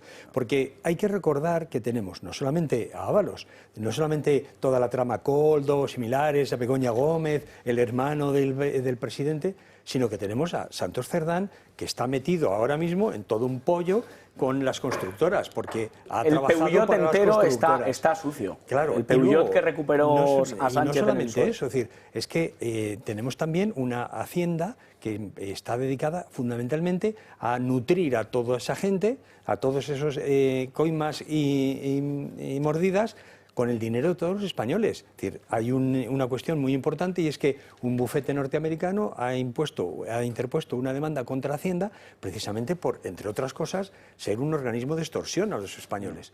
Y todo esto tiene que darnos una imagen de que este gobierno realmente ya no es tal, no es un gobierno, es un grupo mafioso, como hemos dicho muchas veces aquí, que tiene unos objetivos criminales, que es fundamentalmente hacerse ricos ellos, esquilmándonos a todos los demás, mientras el país se va cayendo cada vez más y va funcionando cada vez peor todo. Yo sospeché de Ábalos y su filtración cuando vi que mencionaba a Quevedo, que Quevedo era su referente con lo de las lisonjas y tal. Sí. Dije, uy, aquí queda muy bien Ábalos, ¿no? Para lo burdo que es el personaje, para, oye, la imagen que nos ha dado con Koldo, con los paradores, queda demasiado bien y educado y culto como para no haberlo filtrado él. Pero pues que parecía Richelieu. Sí, o sea, tú estás leyendo lo que pasa y de jugué. Yo os voy a hacer una propuesta. Yo os voy a hacer una propuesta, a ver si acierto y este mensaje sale, si no mañana pasado, un mensaje de WhatsApp, un supuesto WhatsApp. Oye, dirigido a Ábalos, claro, dile a Lobato que no sea petardo, que haga caso a Sánchez Acera y que saque lo del novio de Ayuso que me acaba de pasar Álvaro. O sea, esto lo vamos a tener en cualquier momento y ya se va a montar la mundial. Pero estoy segura de que en esos WhatsApps, si no sale esto, va a salir algo bastante cercano. Que no se monta nada. Si es que el problema que tenemos es que España no tiene ya recursos suficientes para enfrentar esta mafia. Porque la mafia ha cooptado no solamente a periodistas, no pero solamente la mafia políticos. Está nerviosa, ¿eh? No, sí, pero la cuestión es, ¿y los jueces? ¿Cuántos jueces? ¿Cuántos políticos? Es decir, porque todo esto estaban aquí echándose unos a otros. El PP diciendo... Es decir, el PP lo que está diciendo, está sembrando lo que va a ser su recogida cuando cambiemos de posición, cuando cambien de banco. Pero la política va a seguir siendo la misma. Es decir, una política mafiosa, unos vestidos de azul, otros vestidos de rojo. Ese es el problema. Y España no tiene recursos suficientes para enfrentar todo eso. Vamos a poner una cita para José Luis, para tu próximo intercambio. Política tabernaria, incompetente, de amigachos, de codicia y botín, sin ninguna idea alta. Manuel Azaña, que hablaba así de sus propios compañeros. que eso era despreciar a los propios y no lo de Pedro, como petardo es una tontería. Sí. Azaña dijo aquello también de, si quieres poner un secreto, ponlo en un libro. Sí, pues hay muchas cosas aquí más. Citará, ponlo en un WhatsApp, ¿no? Si quieres mantener un secreto, ponlo en un WhatsApp y nos vamos a enterar todos. Pero fijaos qué presidente, ¿no? Tenemos. ¿Tú te imaginas cómo están todos los que tengan el teléfono de Pedro Sánchez están revisando sus WhatsApp, pero como si no hubiera un mañana, ¿eh? O sea, están todos ahí diciendo, Dios mío, Sánchez a Begoña, le conté a José Luis lo tuyo, aquello de la cátedra, aquello de la empresa. Es que es tremendo, ¿no? Lo que nos podemos encontrar en ese móvil, que creíamos que era Marruecos el que nos lo iba a sacar y al final... ¿Qué le ha pasado a Sánchez como a Álvaro García Ortiz, que de repente se le formateó el teléfono, así sin querer? Claro, oye, ahora todo el que los tenga por el otro lado dice, oye, a ver si esto va a salir. Es que, o sea, el nivel de tensión en el Partido Socialista es verdad que están muy nerviosos, que se les veía, porque además lo que se está viendo es que no controlan ya los acontecimientos. Y además, hoy me parece que era La Razón quien contaba que el entorno de Marlaska, le ha llegado a La Razón, es alguien que ha llamado, que está temiéndose lo peor. ¿Por qué? Pues que aparezcan comentarios sobre Marlaska. Hombre, ya vimos bueno, a Lola Delgado. Acordaros de los... Lola Delgado lo llamó maricón con acento en la O. O sea, no, pero en no, directo, imagínate lo que puede haber escrito por WhatsApp. Entonces están ahí... Y lo tragó, y Marlaska lo tragó, como lo ha tragado Margarita Robles, que a mí, que mi jefe me llame pájara y que me diga que me acuesto con el uniforme, yo, de verdad, yo dimitiría y me dedicaría a otra cosa, ¿no? Sí. Pero no, aquí tragamos. Y la doble vara de medir, en este caso sí de la izquierda, es tremenda. O sea, los SMS de Bárcenas, más matraca que se dio con eso es imposible. Ahí nadie habló de privacidad, ahí nadie habló de cloacas, ahí todo el mundo dijo, es intolerable que un presidente... Aquí hemos visto a María Jesús decir, te tengo en el alma, a Ábalos. Hemos visto a Sánchez decir, echo de menos tu amistad, trabajar contigo, tu talante político. ¿Pero cuál es el talante político de Ábalos? Los viajes a Teruel. ¿Cuál es el talante político de Ábalos? Las pilinguis puestas en puestos públicos. El control. Claro. No, por lo que estamos viendo es esencialmente el control. O sea, realmente Ábalos controlaba el partido. Lo que pasa es que estamos hablando de algo que es política con P minúscula, pero que muy minúscula. ¿Le dijo te tengo en el alma María Jesús Montero? Sí, efectivamente. ¿Tiene? Sí. Tiene alma. Bueno, entonces... lo que pasa es que ocupada por Ábalos. Ahí está. Solo entra Ábalos. A lo mejor es eso lo que le pasa. Claro. Pero yo vuelvo al tema de los WhatsApp y a la elección de los WhatsApp, porque de verdad que creo que el tema de Europa es muy importante. Porque sí, pues lo último aquí del Supremo es que no lo ven. Que no lo ven. Pero es que Europa es San Petersburgo. Es Hidalgo, es Aldama. Es habitación en San Petersburgo. Es la habitación, la tertulia en San Petersburgo, en la que le dijeron a los guardias de seguridad, vosotros iros que estamos tomando copas. Es en IFEMA con Leticia Lofer, la foto con el Africa Center, Hidalgo. Es Delsi, porque no sé si recordáis que en una de las declaraciones de Aldama dijo que cuando le habían llamado desde el aeropuerto habían hecho la zona Schengen para que bajara de Delphi y desliza. Pero bueno, no sería la primera vez que hacemos, dicen que trajo muchas maletas, pero hicimos varias veces valijas diplomáticas con aviones de Air Europa. Es decir, en Air Europa confluyen muchas más cosas. Es el Consejo de Ministros. Es el Consejo de Ministros, presidido por Sánchez, aprobando esa ayuda concreta, ¿no? Claro, entonces... mayor que la de otras compañías. Yo creo que el dardo tirado con el tema de Air Europa, que es Begoña, que es Aldama, que es Delsi, que es, por tanto, es Zapatero, que es República Dominicana, que es Maurici, que es... El dardo de Air Europa creo que de verdad que está tirado con una gran intencionalidad. Y mucho cuidado con estos mensajes y tratar de humanizar a Sánchez, ¿no? Hubo unos audios de Florentino Pérez, que ¿se acuerda? El periodista Mellán y tal, y que la gente se puso del lado de Florentino Pérez, ¿no? Sí. Cuidado con esto, porque no es humano ser tan macarra. O sea, no es humano ser inhumano con los de tu propio partido. O sea, si es así con los de su partido, ¿cómo será con el rival político, no? Carlos, cerramos tema. Muy rápidamente. Yo creo que tenemos que estar muy atentos a dos cosas. Los ascensos que va a haber, los traslados y los suicidios. Creo que vamos a asistir a las tres cosas. En España no se suicida. O a una noche de cuchillos largos. Creo que va a haber suicidios. Me da la impresión. Es que esto es directamente la mafia. Cuando estamos hablando de la mafia, estamos hablando de que va a haber traslados, de que va a haber gente que va a subir de categoría, pero de manera meteórica, y que va a haber gente que va a desaparecer. Está clarísimo. Señores, a la publicidad. Dos cosas antes de la publi. Bueno, en realidad tres. Uno, que ya se puede comprar, ya está a la venta, la versión novela gráfica Antaño Cómic. Ahora es un montón de páginas, son 140 y muchas. Es decir, que de La gran aventura del Reino de Asturias. ¿Qué es? Pues es la versión cómic de mi libro sobre la historia del Reino de Asturias. Desde Covadonga hasta que el Reino de León llega al Duero. Es básicamente y la historia. Es decir, el libro, la novela gráfica esta es preciosa. Aparte de lo que ha quedado muy bonito, ha quedado precioso, la verdad, ha quedado muy bonito la pluma de Gol, que es la que ha puesto dibujos y animación a toda esta historia. Ya la puede usted pedir. Esta feria del libro que viene, 31 de mayo y 7 de junio, estaré firmado en Tercios Viejos y en Taiga, ejemplares de este y de otros libros. Dos, los cursos de historia del Club de Amigos. Esta semana veíamos por qué fracasó la República, hablando de política. La semana que viene nos toca por qué funcionó la América virreinal. Usted compara los 300 años de virreinatos en América con los 300 años de Europa en aquel mismo momento, y aquello era una balsa de aceite y esto era un baño de sangre. O sea, ¿cómo es posible que aquello funcionara? Bueno, además contaremos con la presencia de Marcelo Gullo, que viene y estará con nosotros aquí, ahí arriba en el estudio Modesto Lafuente, hablando con todos los que queráis venir y también online. Hay que apuntarse, eso sí, 91 616 2464, sea presencial, sea online, con Marcelo Gullo. Esta vez la sesión será a dúo. Y 3, Comunidad Solar, que de eso no quiero dejar de hablarle, porque es que hay que tener cabeza para pensarlo, ¿no? Es lo que tiene esta gente, que está siempre dándole vueltas al coco a ver qué se les ocurre, y no para promocionar mejor un producto comercial que tendrían todo el derecho del mundo, sino muy fundamentalmente para que cualquier ciudadano común pueda sacar el máximo partido personal de todo el asunto de las renovables, de la energía solar, etcétera.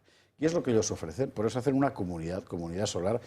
¿Comunidad de quién? De los comuneros, de la gente que llama y dice, oye, que me interesa esto, ya sea porque entra en el programa de autoconsumo remoto que te permite tener en tu casa energía solar o hidráulica, aunque no tengas en tu casa unas pantallas, ya sea porque te permite con sus acumuladores ahorrar una barbaridad, porque puedes guardar la electricidad en las horas más baratas para utilizarla en las horas más caras y por tanto que tu factura baje de una forma más que notable. Llame e infórmese, pregunte. Ellos no, vamos, yo sé que les complica mucho la vida, pero es que vale la pena. Usted llame 980-2812 y pregúntelo todo hasta dejarlos exhaustos, porque es que se les ocurren permanentemente fórmulas para hacernos la vida más fácil y creo que vale la pena.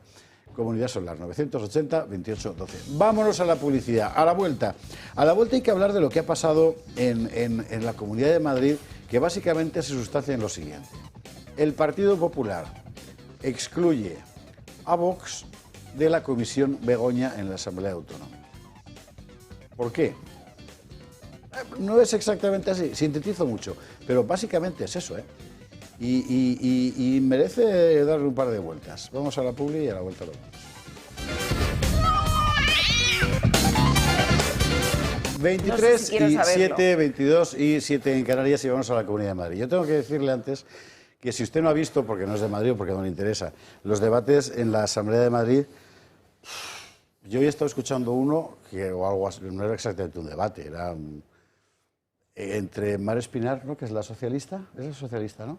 E Isabel Díaz Ayuso.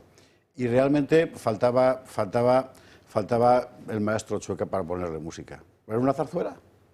O sea, se ponían así, solo les falta poner así en jarras, una cosa alucinante. De verdad que es cómico. O sea, pero bueno, las dos repiten además el mismo, se hacen eco, ¿no? La misma forma de hablar, la misma entonación, es como una caricatura del chulapo madrileño. La España autonómica ha conseguido que todos nos convirtamos en caricaturas de nuestros tópicos regionales. Y encima muy orgullosos de ellos, es una cosa alucinante. Bueno, dentro de la Asamblea hoy, aparte del rifirrafe con la cosa de los mensajes y el novio de Ayuso y siempre, ¿verdad?, ha pasado una cosa muy llamativa, que es el asunto de la Comisión Begoña. En la Comisión Begoña había un voto particular de Vox, a cargo, si no me equivoco, de Ana Cuartero, precisamente. ¿Por qué? Hay que recordar que Vox está personado en todas las causas y aquí Marta Castro nos ha hablado largo y tendido y tiene que volver, por cierto, para contarnos minuto y resultado de cada una de ellas. Bueno, y al cabo salía Isabel Pérez Moñino y decía esto. Y el Partido Popular no quería que se debatiera, ha impedido que se debata este voto particular en el Pleno de esta Asamblea de Madrid y hoy nos han comunicado que se ha desestimado nuestro voto particular. Por este motivo y ante este rodillo aplicado por el Partido Popular, que por cierto ha sido desestimado con el único voto a favor en la mesa de la Asamblea del Partido Popular, nuestro voto particular, pues nos vemos obligados a acudir al Tribunal Constitucional por la vulneración de los derechos fundamentales de este grupo parlamentario. Nosotros no vamos a permitir que se vulneren los derechos fundamentales de este grupo parlamentario y por ende de los madrileños a los que estamos representando. Entendemos que hay viabilidad jurídica, dado que el artículo 75 del reglamento permite los votos particulares en los dictámenes de las comisiones de investigación, y por este motivo vamos a plantear un recurso de amparo ante el Tribunal Constitucional y además vamos a pedir medidas cautelares para la suspensión del debate del dictamen definitivo que se va a plantear el día 22, el próximo jueves, en el Pleno de esta Asamblea de Madrid. Estaremos a la espera de la resolución del Tribunal Constitucional, pero desde luego nosotros no vamos a permitir que se atropellen nuestros derechos fundamentales como diputados en esta Asamblea de Madrid, que representamos a todos los madrileños. Desde el principio de esta comisión se aplicó la ley DONT sin ningún tipo de argumento, únicamente por una cuestión ideológica.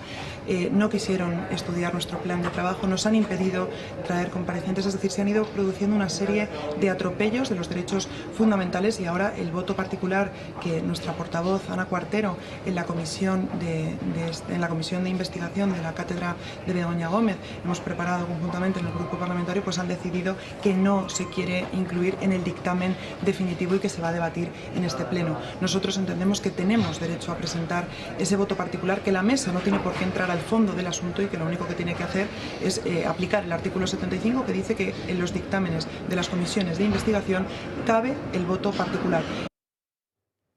Yo se estaba pensando, vaya lío más tonto, ¿no? Como la que presentó el voto Ana Cuartero, pues... Pues bueno, ¿qué ha pasado? Voy a intentar explicároslo de una forma sencilla. Efectivamente, termina la comisión, se elabora un dictamen y en ese dictamen se recoge el resumen de todo lo que han sido las declaraciones de los participantes.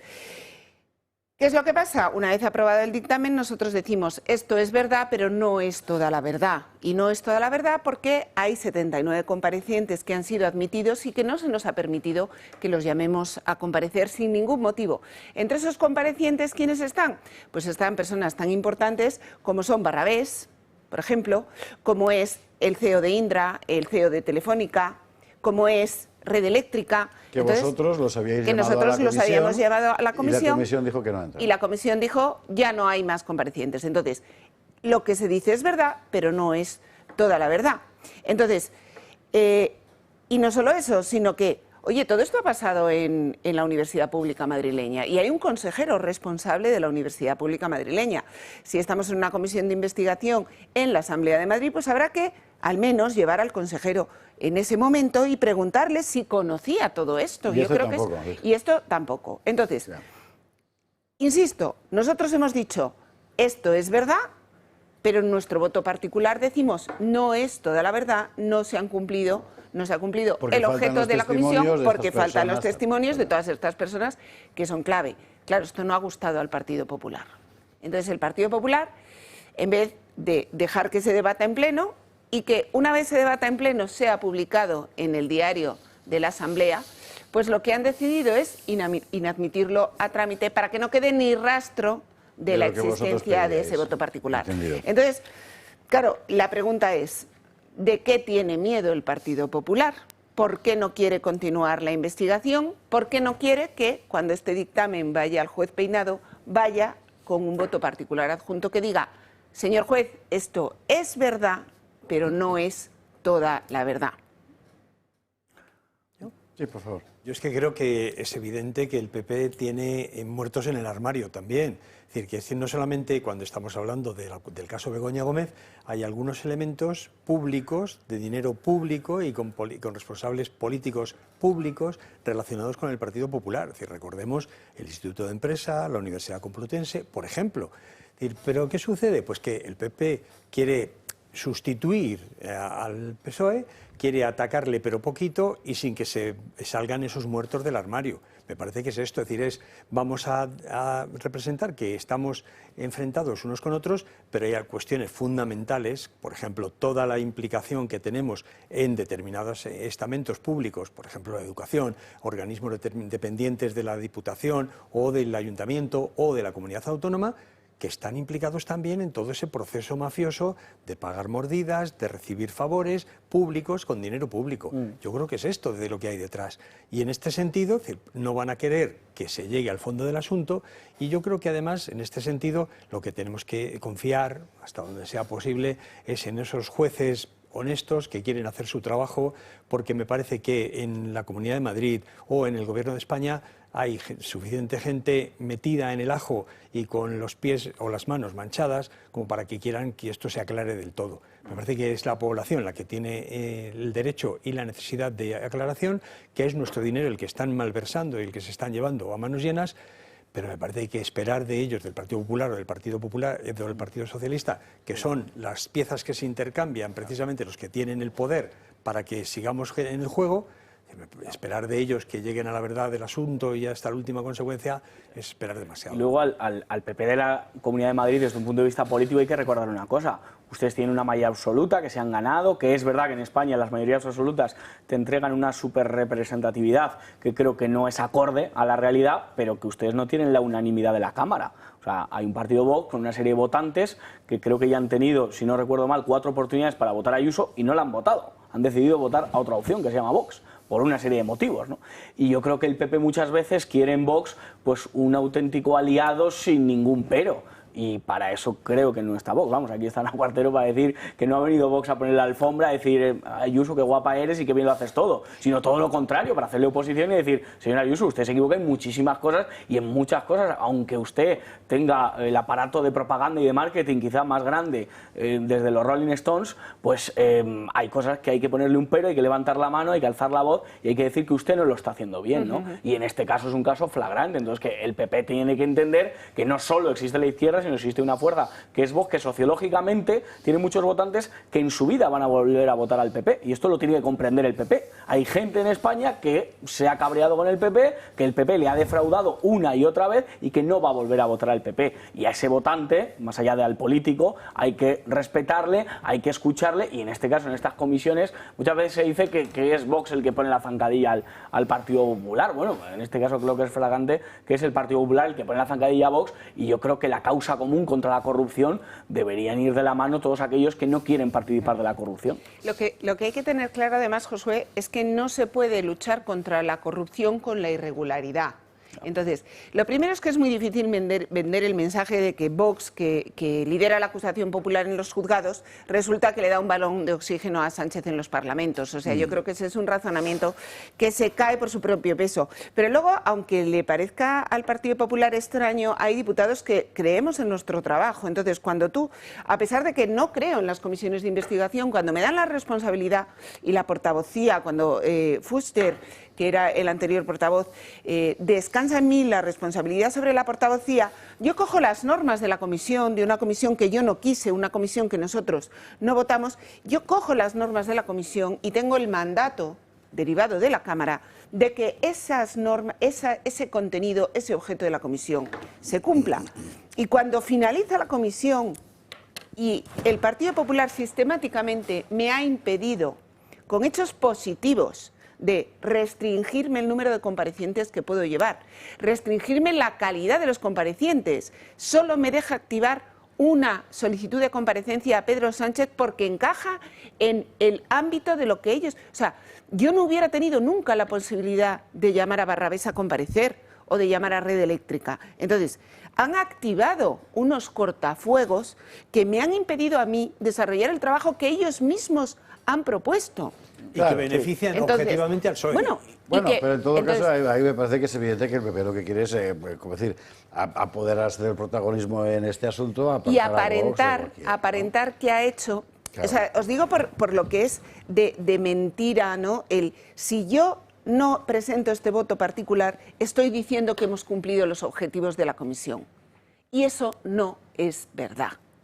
Claro.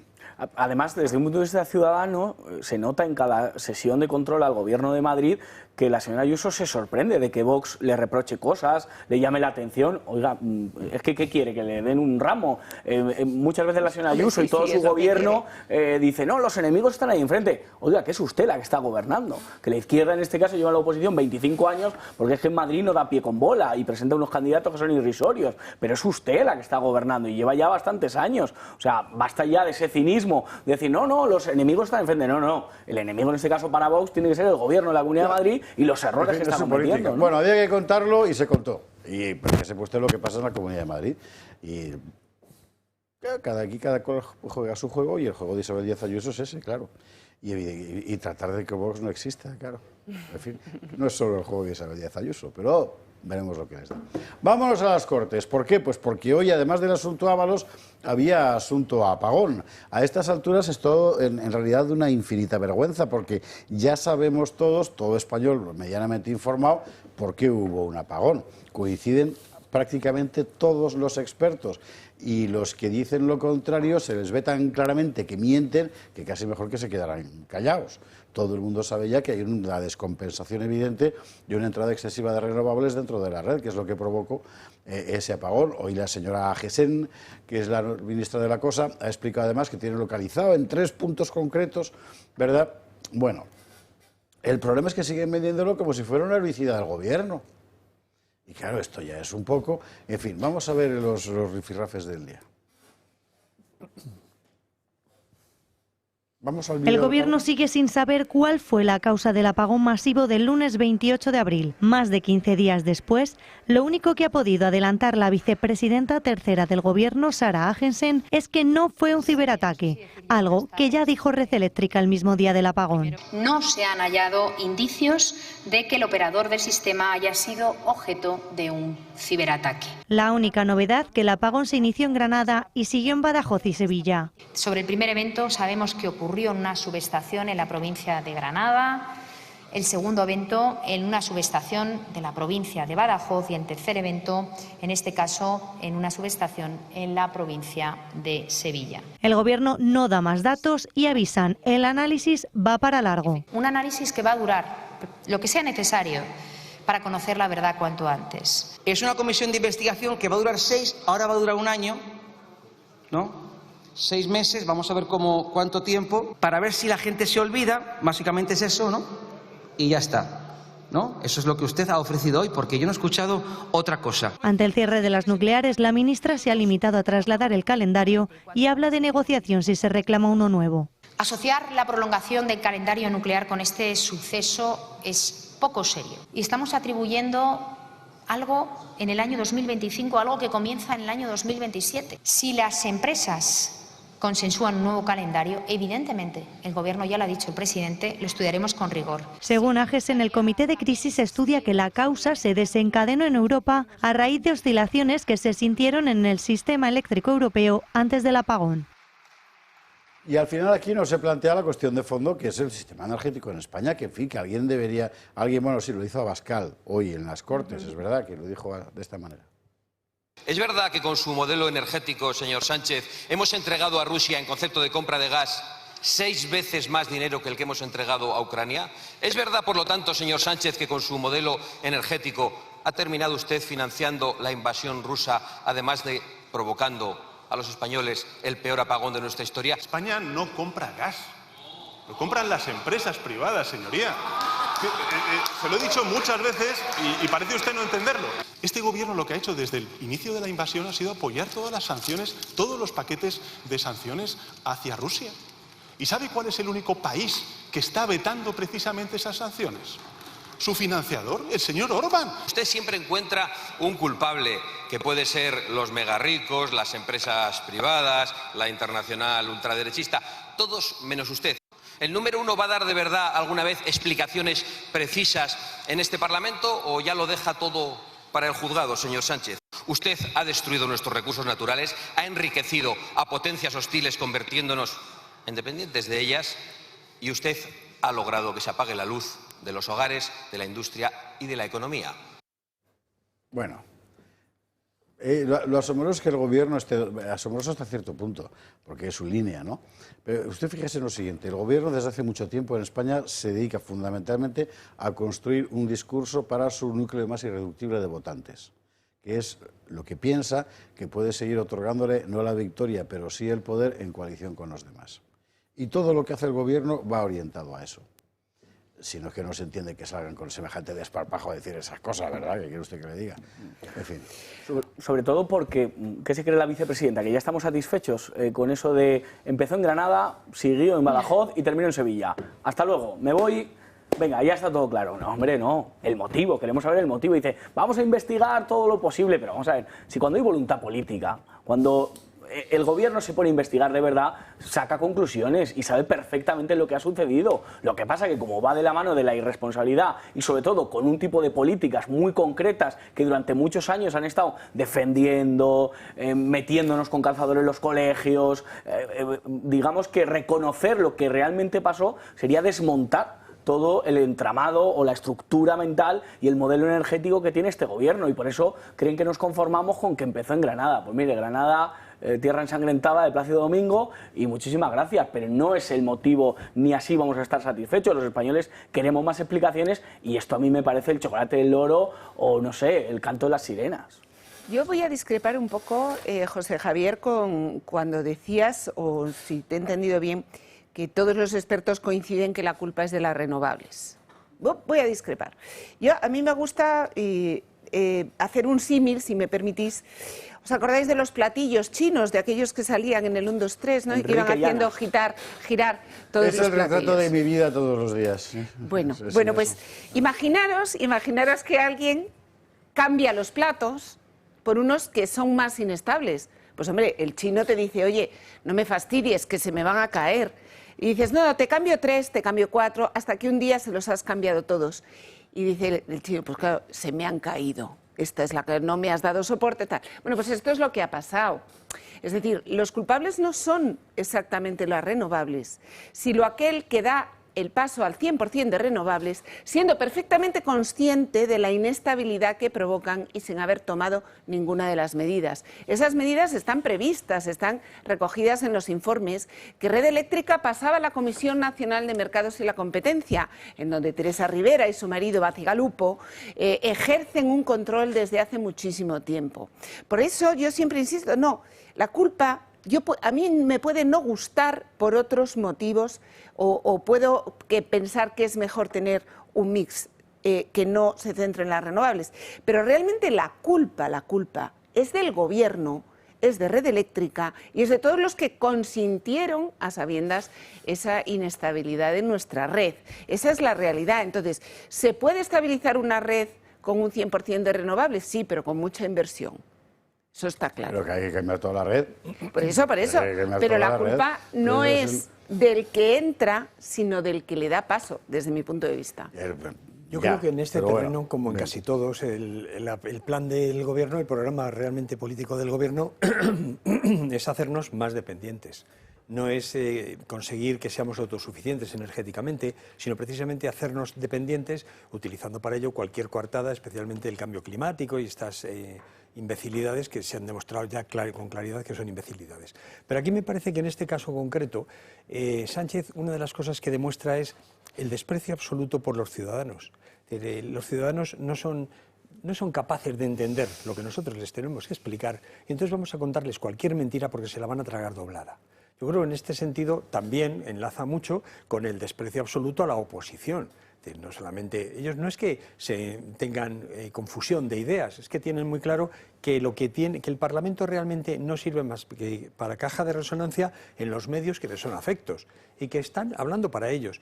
El desprecio absoluto a los representantes de la mayoría de los españoles, porque eso ya, lo que son la oposición, el Partido Popular, el Partido Vox y similares, es un desprecio absoluto, no nos interesa nada y ni lo que les tengamos que contar ni lo que ellos cuenten, con lo cual vamos a silenciarlos lo mejor posible. Y como casi siempre, y lo vimos en la Dana y similares, una de las tácticas de comunicación más nazis o estalinistas, porque en esto coincidían, es cuando tienes un problema tienes que buscar un enemigo que justifique lo que tú haces y que se lleva a las culpas. Ese es el proceso que hemos visto en la Dana, es el proceso que hemos visto, que estamos viendo en el asunto del apagón, y me parece que por esa vía, donde vamos, es realmente a que la población es despreciada sistemáticamente. Y lo es porque la población no es capaz de resistir todo ese discurso. La población no es capaz de organizarse y los políticos, que deberían ser la oposición, no son capaces también de organizar esa respuesta que debería tener este gobierno. Y en este sentido yo creo que España está en un momento clave porque no hay capacidad de eliminar un gobierno que está destruyéndonos como nación, que está destruyéndonos como pueblo, que está rompiendo nuestras posibilidades de futuro, y al mismo tiempo tenemos una población que está dispersa, desorganizada, y con pocas capacidades de lucha. Lo hemos visto en los últimos movimientos, donde además también la oposición no encuentra, digamos, un mecanismo eficaz para demostrar el hartazgo de los millones de españoles que ya estamos hartos de ellos, ¿no? Y a colación de lo que dices del enemigo, dad gracias que no han salido y han dicho Alvise bajo los plomos, o yo qué sé, o qué enemigos se podían haber inventado, porque con lo de los trenes sí que se inventaron lo de Alvise, y en la cuenta oficial de Twitter del PSOE sacaron Alvise. O sea que son capaces de cualquier cosa y de culpar a cualquiera con tal de no exigir responsabilidades, y en otra crisis más que aquí no dimite nadie. Ya no saben qué hacer para que Alvise siga llevándose votos. Eso es. Mira que hoy en el CIS en el CIS de hoy se queda fuera de todo, absolutamente. En fin. Y después del apagón parece que el PP sube. No, juegan con nosotros, ¿no? Con el tema de los CIS cada vez que ocurre una cuestión. Pero es que nos podemos creer todavía que va a haber unas elecciones limpias.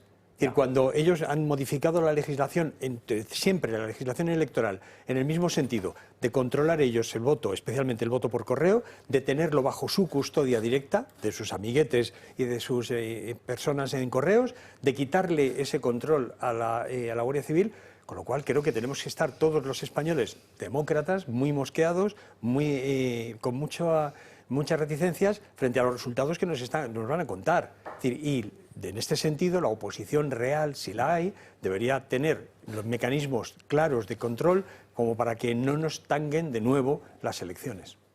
Fíjate, yo, si me permitís, si hay tiempo, solo quería comentar una cosa más, y es que sí hay beneficiados del apagón y no están en España. Francia, desde mi punto de vista, es uno de los grandes beneficiados del apagón. ¿Por qué? Porque un par de semanas antes de que los que vendían transistores. Y los que vendían transistores, por supuesto. Un par de semanas antes tuvimos un debate en la Asamblea de Madrid sobre el tema de los centros, sobre Almaraz. Perdón. Y entonces yo les decía, bueno, es que estamos perdiendo la oportunidad en España con las nucleares de hacer lo mismo que Francia, que ahora mismo se basa su oferta para albergar el gran hub de datos de Europa y las conexiones de datos con el resto del mundo, basa su oferta para atraer inversión precisamente en la estabilidad de la generación nuclear.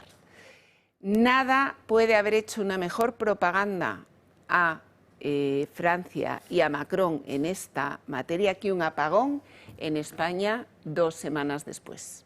Ciertamente. En fin. Bueno, seguiremos informando. 23:32, a la publicidad. Vamos a hacer una pausa para la publi y a la vuelta vamos a hablar de 2 cosas. Importantes ambas dos. La UCO va a poner la lupa encima, ya la ha puesto, de Santos Cerdán. Esto mete al PSOE en un problema imprevisible. ¿Por qué? Porque Santos Cerdán no es Richelieu como Ábalos. Es más bien tipo Sancho Panza, pero sin retranca.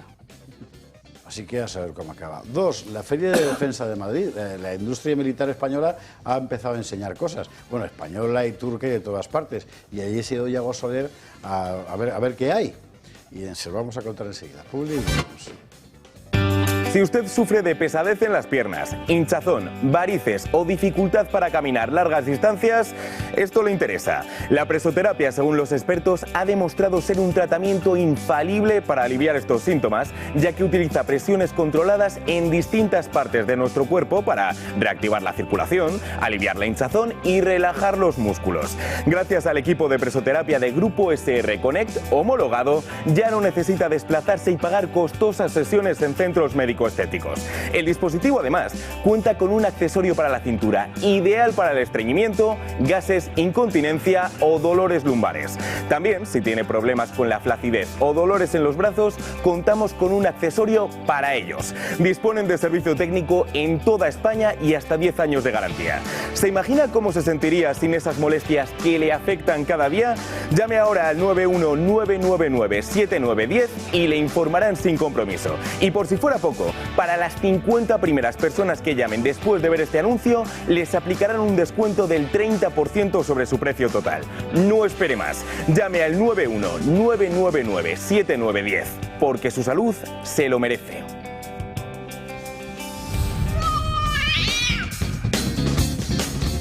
...23, casi 38, 22:38 en Canarias... De Canarias vamos a hablar este viernes, por cierto, el documental de Miguel Rix, que ya se ha estrenado en YouTube, si no me equivoco, y vamos a estrenar en televisión aquí, en exclusiva en el Toro Televisión. Pero eso será el viernes. Ahora la hora, 22:38. Vamos con el asunto de Santos Cerdán. Vamos a ver, algo que está manifestando claramente los WhatsApps y las reacciones es que el PSOE como partido ya no existe realmente. O sea, hay una mecánica de poder, en principio ajena a lo que había sido siempre el cogollo del partido, que es Sánchez y el club del Peugeot, que se han hecho con todo. Y con un tipo particularmente vivo para estas cosas, que es Ábalos, controlando de una forma realmente increíble, ¿verdad?, los hilos. Bueno, en el PSOE ya nadie sabe qué va a salir, nada más que verle las caras. Tampoco ya saben calar a la gente que hay ahora mismo allí, y se temen lo peor. Si te podías temer lo peor con Ábalos, imagínese usted con Santos Cerdán. Y ahora que la UCO ha puesto al foco en Santos Cerdán, ya no es nerviosismo en Ferraz, es histeria. Es histeria porque se puede esperar cualquier cosa. Así ha puesto la UCO la lupa en Santos Cerdán. El PSOE se enfrenta a una nueva sacudida judicial. La UCO está a punto de entregar al Tribunal Supremo un informe que podría comprometer gravemente a Santos Cerdán, actual secretario de organización del partido y mano derecha de Pedro Sánchez. El informe de la Guardia Civil recoge que Cerdán habría intervenido en operaciones ilegales a través de constructoras y a cambio habría recibido grandes cantidades de dinero en efectivo. Tras analizar los mensajes en poder de Koldo García, la Guardia Civil concluye que Santos Cerdán tenía contacto directo con Víctor de Aldama, uno de los empresarios señalados que asegura haber entregado al número 3 de Sánchez un sobre con 15.000 euros en efectivo. Otra empresaria implicada, Carmen Pano, afirmó haber llevado 90.000 euros a Ferraz en las mismas fechas. Las alarmas se han disparado en Ferraz. Según fuentes internas, la preocupación es máxima. Desde hace semanas, Santos Cerdán está desaparecido de la escena pública y guarda silencio. Si se confirman los indicios en su contra, el Congreso podría recibir una solicitud de suplicatorio para su imputación formal. Pero Cerdán no es un dirigente cualquiera.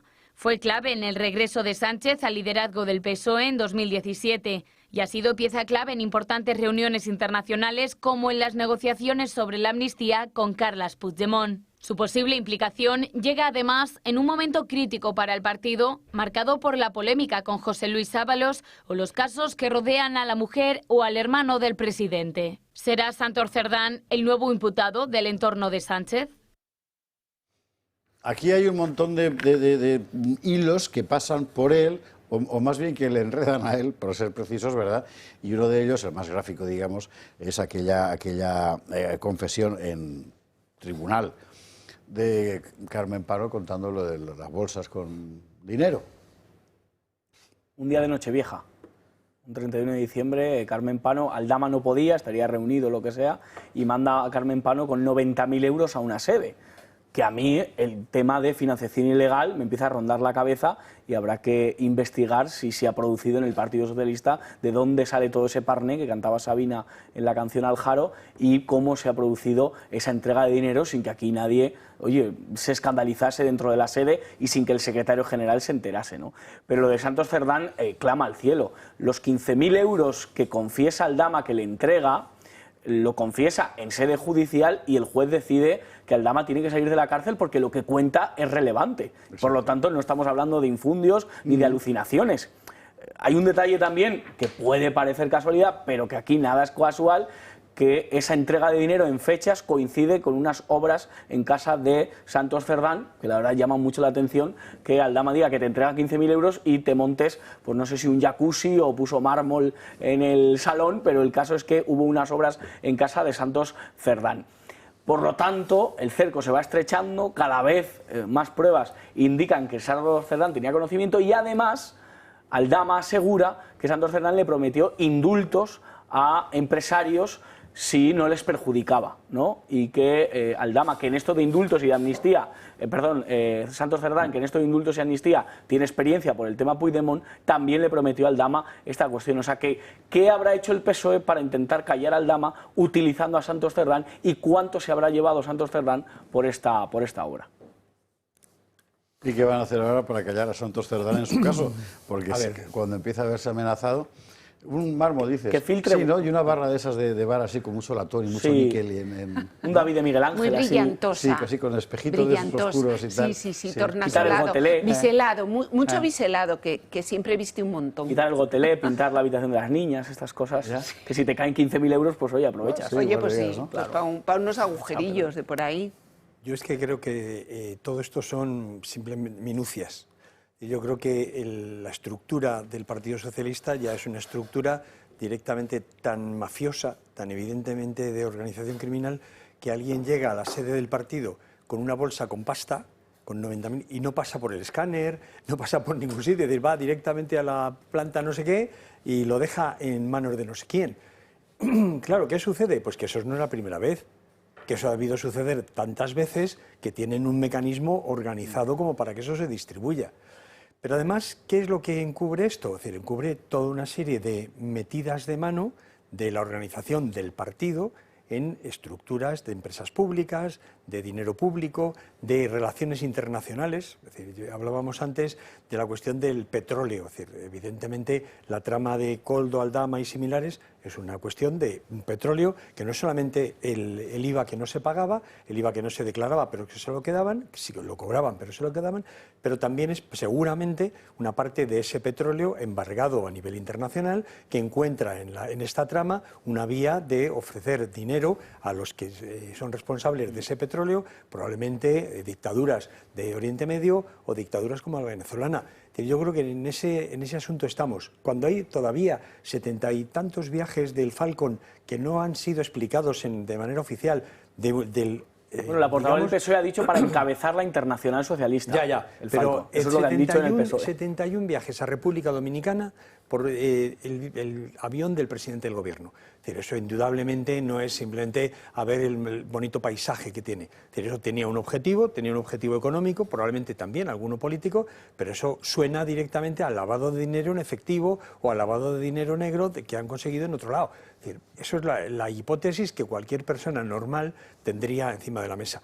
Y me parece que lo que está claro y lo que tiene que estar muy claro para nuestros espectadores y para la mayoría de la opinión pública es que estamos en un momento en el que la estructura del Estado es una estructura cada vez más mafiosa, en el que nuestro dinero se dilapida, nuestro dinero desaparece y está engrosando cuentas en el extranjero probablemente con residencias millonarias o contaminando ya todo el aparato del Estado. Y recordemos, por ejemplo, decir, cómo los narcos han encontrado en el Ministerio del Interior un ayudante, no sé si voluntario o no, por ejemplo, para facilitarles el acceso eliminando barreras tecnológicas, eliminando barreras de la Guardia Civil.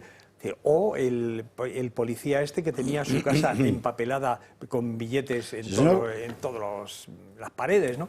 Yo creo que esto es una demostración de que España está siendo ya un Estado fallido, un Estado contaminado por una mafia en el poder, donde la corrupción ya llega a todas partes. Y claro, lo que decíamos al principio del programa, si tú estás empeñado en robar, las cosas terminan funcionando mal porque te estás dedicando a otra cosa y los responsables están dedicados a otra cosa, ¿no?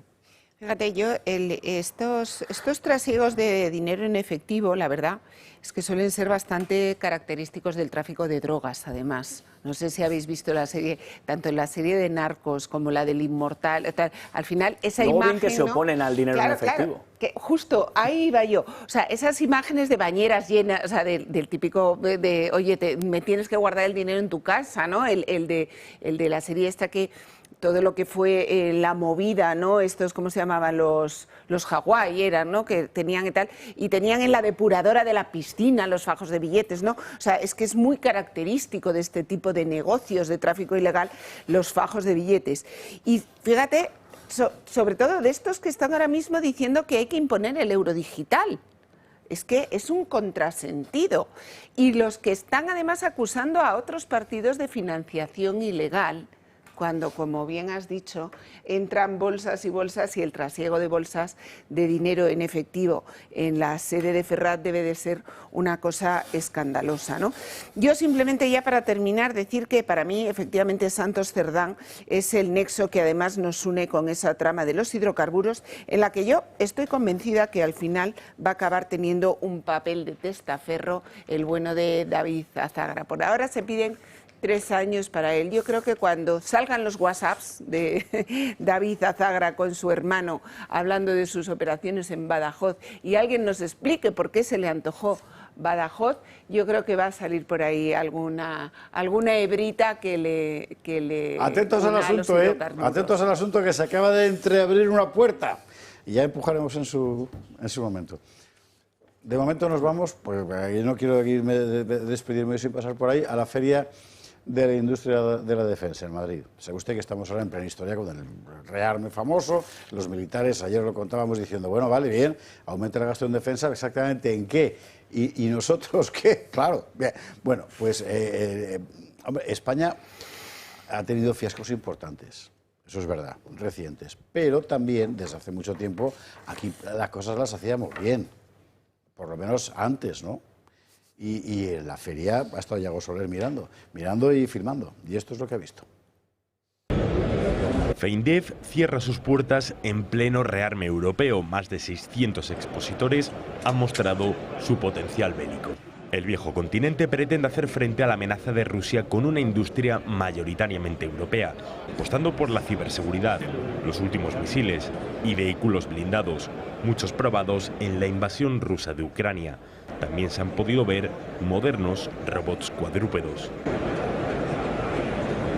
Aunque el protagonismo en esta feria se lo han llevado vehículos como este, drones de gran capacidad, en este caso uno producido por Airbus, que dentro de poco estará en las filas del Ejército del Aire. El sector armamentístico español también ha sacado pecho con sus últimas novedades, desde vehículos autónomos hasta potentes sistemas de artillería que ya parecían olvidados. Esta feria también tiene un claro acento internacional. Se ve con las empresas turcas o ucranianas, pero también estadounidenses, el principal país exportador de armas a nivel mundial. En un inestable contexto geopolítico, el sector de la defensa ha dejado de ser un juego. Yo sé que generalmente aquí siempre se sale diciendo la industria de la muerte y tal, pero aquí que somos realistas. O sea, precisamente mostrar estas cosas y que las tienes sirve para que no te maten y que por tanto no tengas que defenderte y que matar. Es así, y es así desde los tiempos de Jerofonte. ¿La pájara ha ido por allí? Y la pájara, sí, estuvo ayer la pájara contando precisamente cuando le preguntaban lo de la pájara. Sí, efectivamente. ¿No? En lugar de decir pío pío, lo que decía era que no, al contrario, que es que aquí estamos en la feria, que es donde hay que estar, no sé cuántos, y veía muy Me acuerdo cuando su jefe, el que le llama pájara, dijo aquello de ¿qué ministerio eliminaría usted? El de defensa. ¿Os acordáis? Eso está. Y Sumar sigue sin romper el gobierno. O sea, Sumar tragando ahí con el tema del rearme y del gasto militar. Y más que tragará. Ahí sigue Yolanda. A mí lo que me sorprendió las últimas veces que fui a FEINDEF, este año no he ido, es la grandísima presencia de la industria turca de defensa. Este año me ha contado Yago que estaban por todas partes y que han firmado además con España un protocolo concreto. Sí, Turquía, que además se incorporó en la OTAN, yo creo que fue después que nosotros, y que ha sido un gran beneficiario, digamos, de, por ejemplo, los programas de inversión en infraestructuras de la OTAN, los Turquía, programas pero Turquía es de los primeros que entra en la OTAN. ¿Es de los primeros? De los primeros, de los primerísimos, porque es lo que le preocupa a Estados Unidos, la barriga de la Unión Soviética. Pero iban por detrás de nosotros y luego captó... Fue fundador de la OTAN. No sé si fundador, pero ese es uno de los primeros miembros de la OTAN con tal seguridad. Pues captador de fondos, pero vamos, brutal. Y desde luego las ferias ahora mismo, las ferias de industria en España, yo los últimos años que he ido, es una presencia de empresas turcas muy llamativa. Entonces que eres muy joven, pero precisamente un golpe de Estado que se puso en relación con el 23F aquí, creo que fue inmediatamente antes, en Turquía, y además precisamente porque había cierto riesgo de que se hiciera con el poder un gobierno no particularmente atlantista. Y entonces hubo un golpe militar atlantista, porque Turquía fundamentalmente ha vivido de eso. Junqueras dijo una vez que le gustaría que Cataluña fuera Costa Rica y que no tuviera ejército. Anda, mira. Lo dijo en una ocasión. Vale. Lo digo como apunte, por si nos está viendo Junqueras, muy rápido. Darle un saludo. Varias notas, ¿no? Oriol. La primera, el 23F, efectivamente, una parte se gestó en la Embajada Española en Ankara, hablando de la participación turca. Eso me lo tienes que contar y pasar en los papeles, porque es un tema que tengo bastante investigado y esa parte la tengo muy descubierta. Bien, algunas cuestiones. decir, la primera, España, efectivamente, yo creo que los españoles tenemos que tener claro que una potente industria de defensa precisamente lo que hace es asegurar la paz.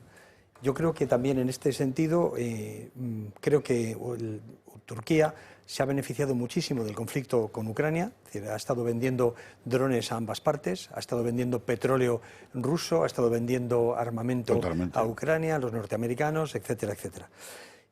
Aprovecho esto, ya que estamos en los últimos minutos, para hacer un recuerdo de Andrés Ventura, el líder de Chega en Portugal, que sufrió lo que parece ayer en un mitin un ataque al corazón. Se hablaba después de los atentados contra Fico o contra Trump, pues surgió porque nada más beber agua va al atril y se cae fulminado, ¿no?, con un gran dolor de pecho. Pero parece que ya está recuperado por completo y está en su casa. Simplemente un recuerdo al líder... Pero es joven, ¿no?, de Ventura. Sí, al líder de los patriotas portugueses, que desde luego tiene el 18 de mayo, me parece que es el 18, son elecciones, y parece que va a haber un avance muy importante de Chega.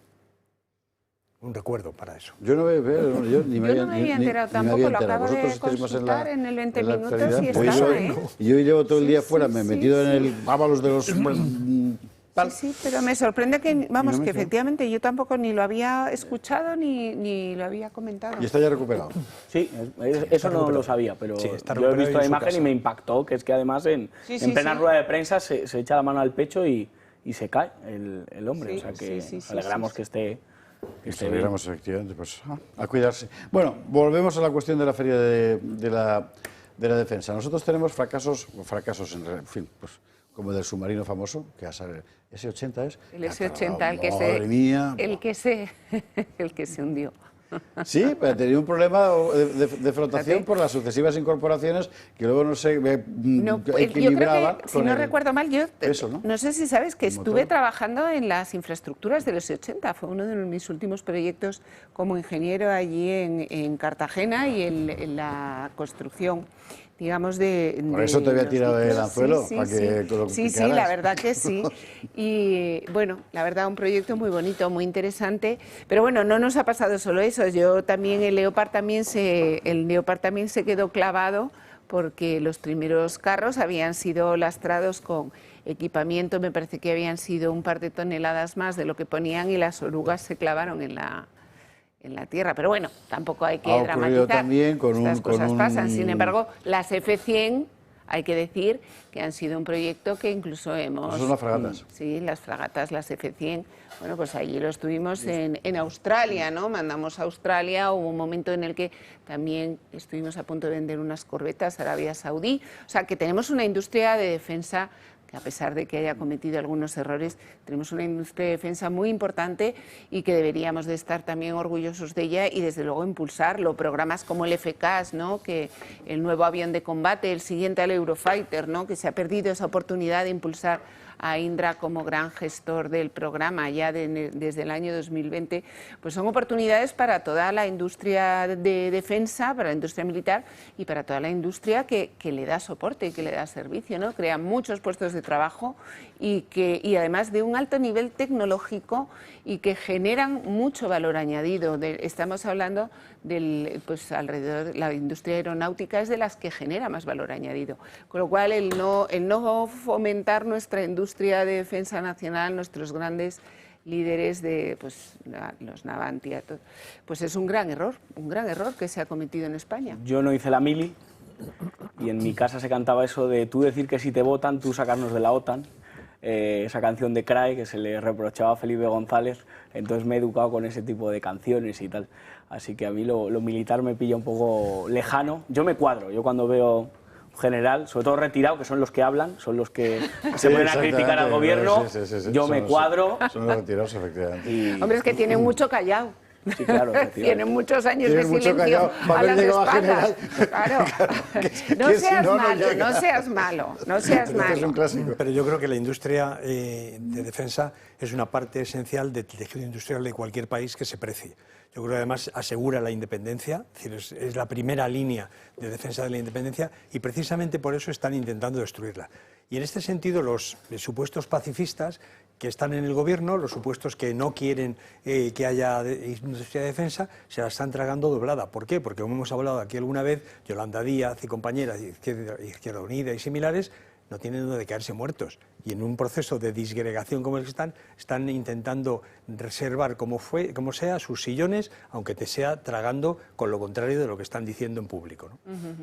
Y yo creo que esto es muy importante, la hipocresía de esta gente, ¿no? Sí, bueno, hipocresía y además no hacen más que decirnos que hay que invertir en I+D, que hay que invertir en tecnología y bueno, pues una industria que desde luego es de altísimo nivel tecnológico es y ha sido siempre la industria de defensa. Hemos visto también a Feijóo homenajeando a Pepe Mújica, que era un antimilitarista bastante famoso y decía que mientras haya un niño sin pan, pues que no se gaste en hemos visto, sí, y rechazando el libro de Barbadillo. El libro de Barbadillo. Prologado por Fernando Paz y epilogado por un servidor. Así que, mira, él se lo pierde. En fin, 30 segundos ya. Joder, Raquel, me das unos disgustos. Don Josué Cárdenas, don Carlos Astiz, doña Ana Cuartero. Muchas gracias a los tres por estar aquí esta noche y a ustedes por estar al otro lado. Ahora mismo se quedan con el curubito para hablar de fútbol. Y yo le prometo que cualquier día hacemos un monográfico sobre qué quiere decir exactamente curubito. Que descanse.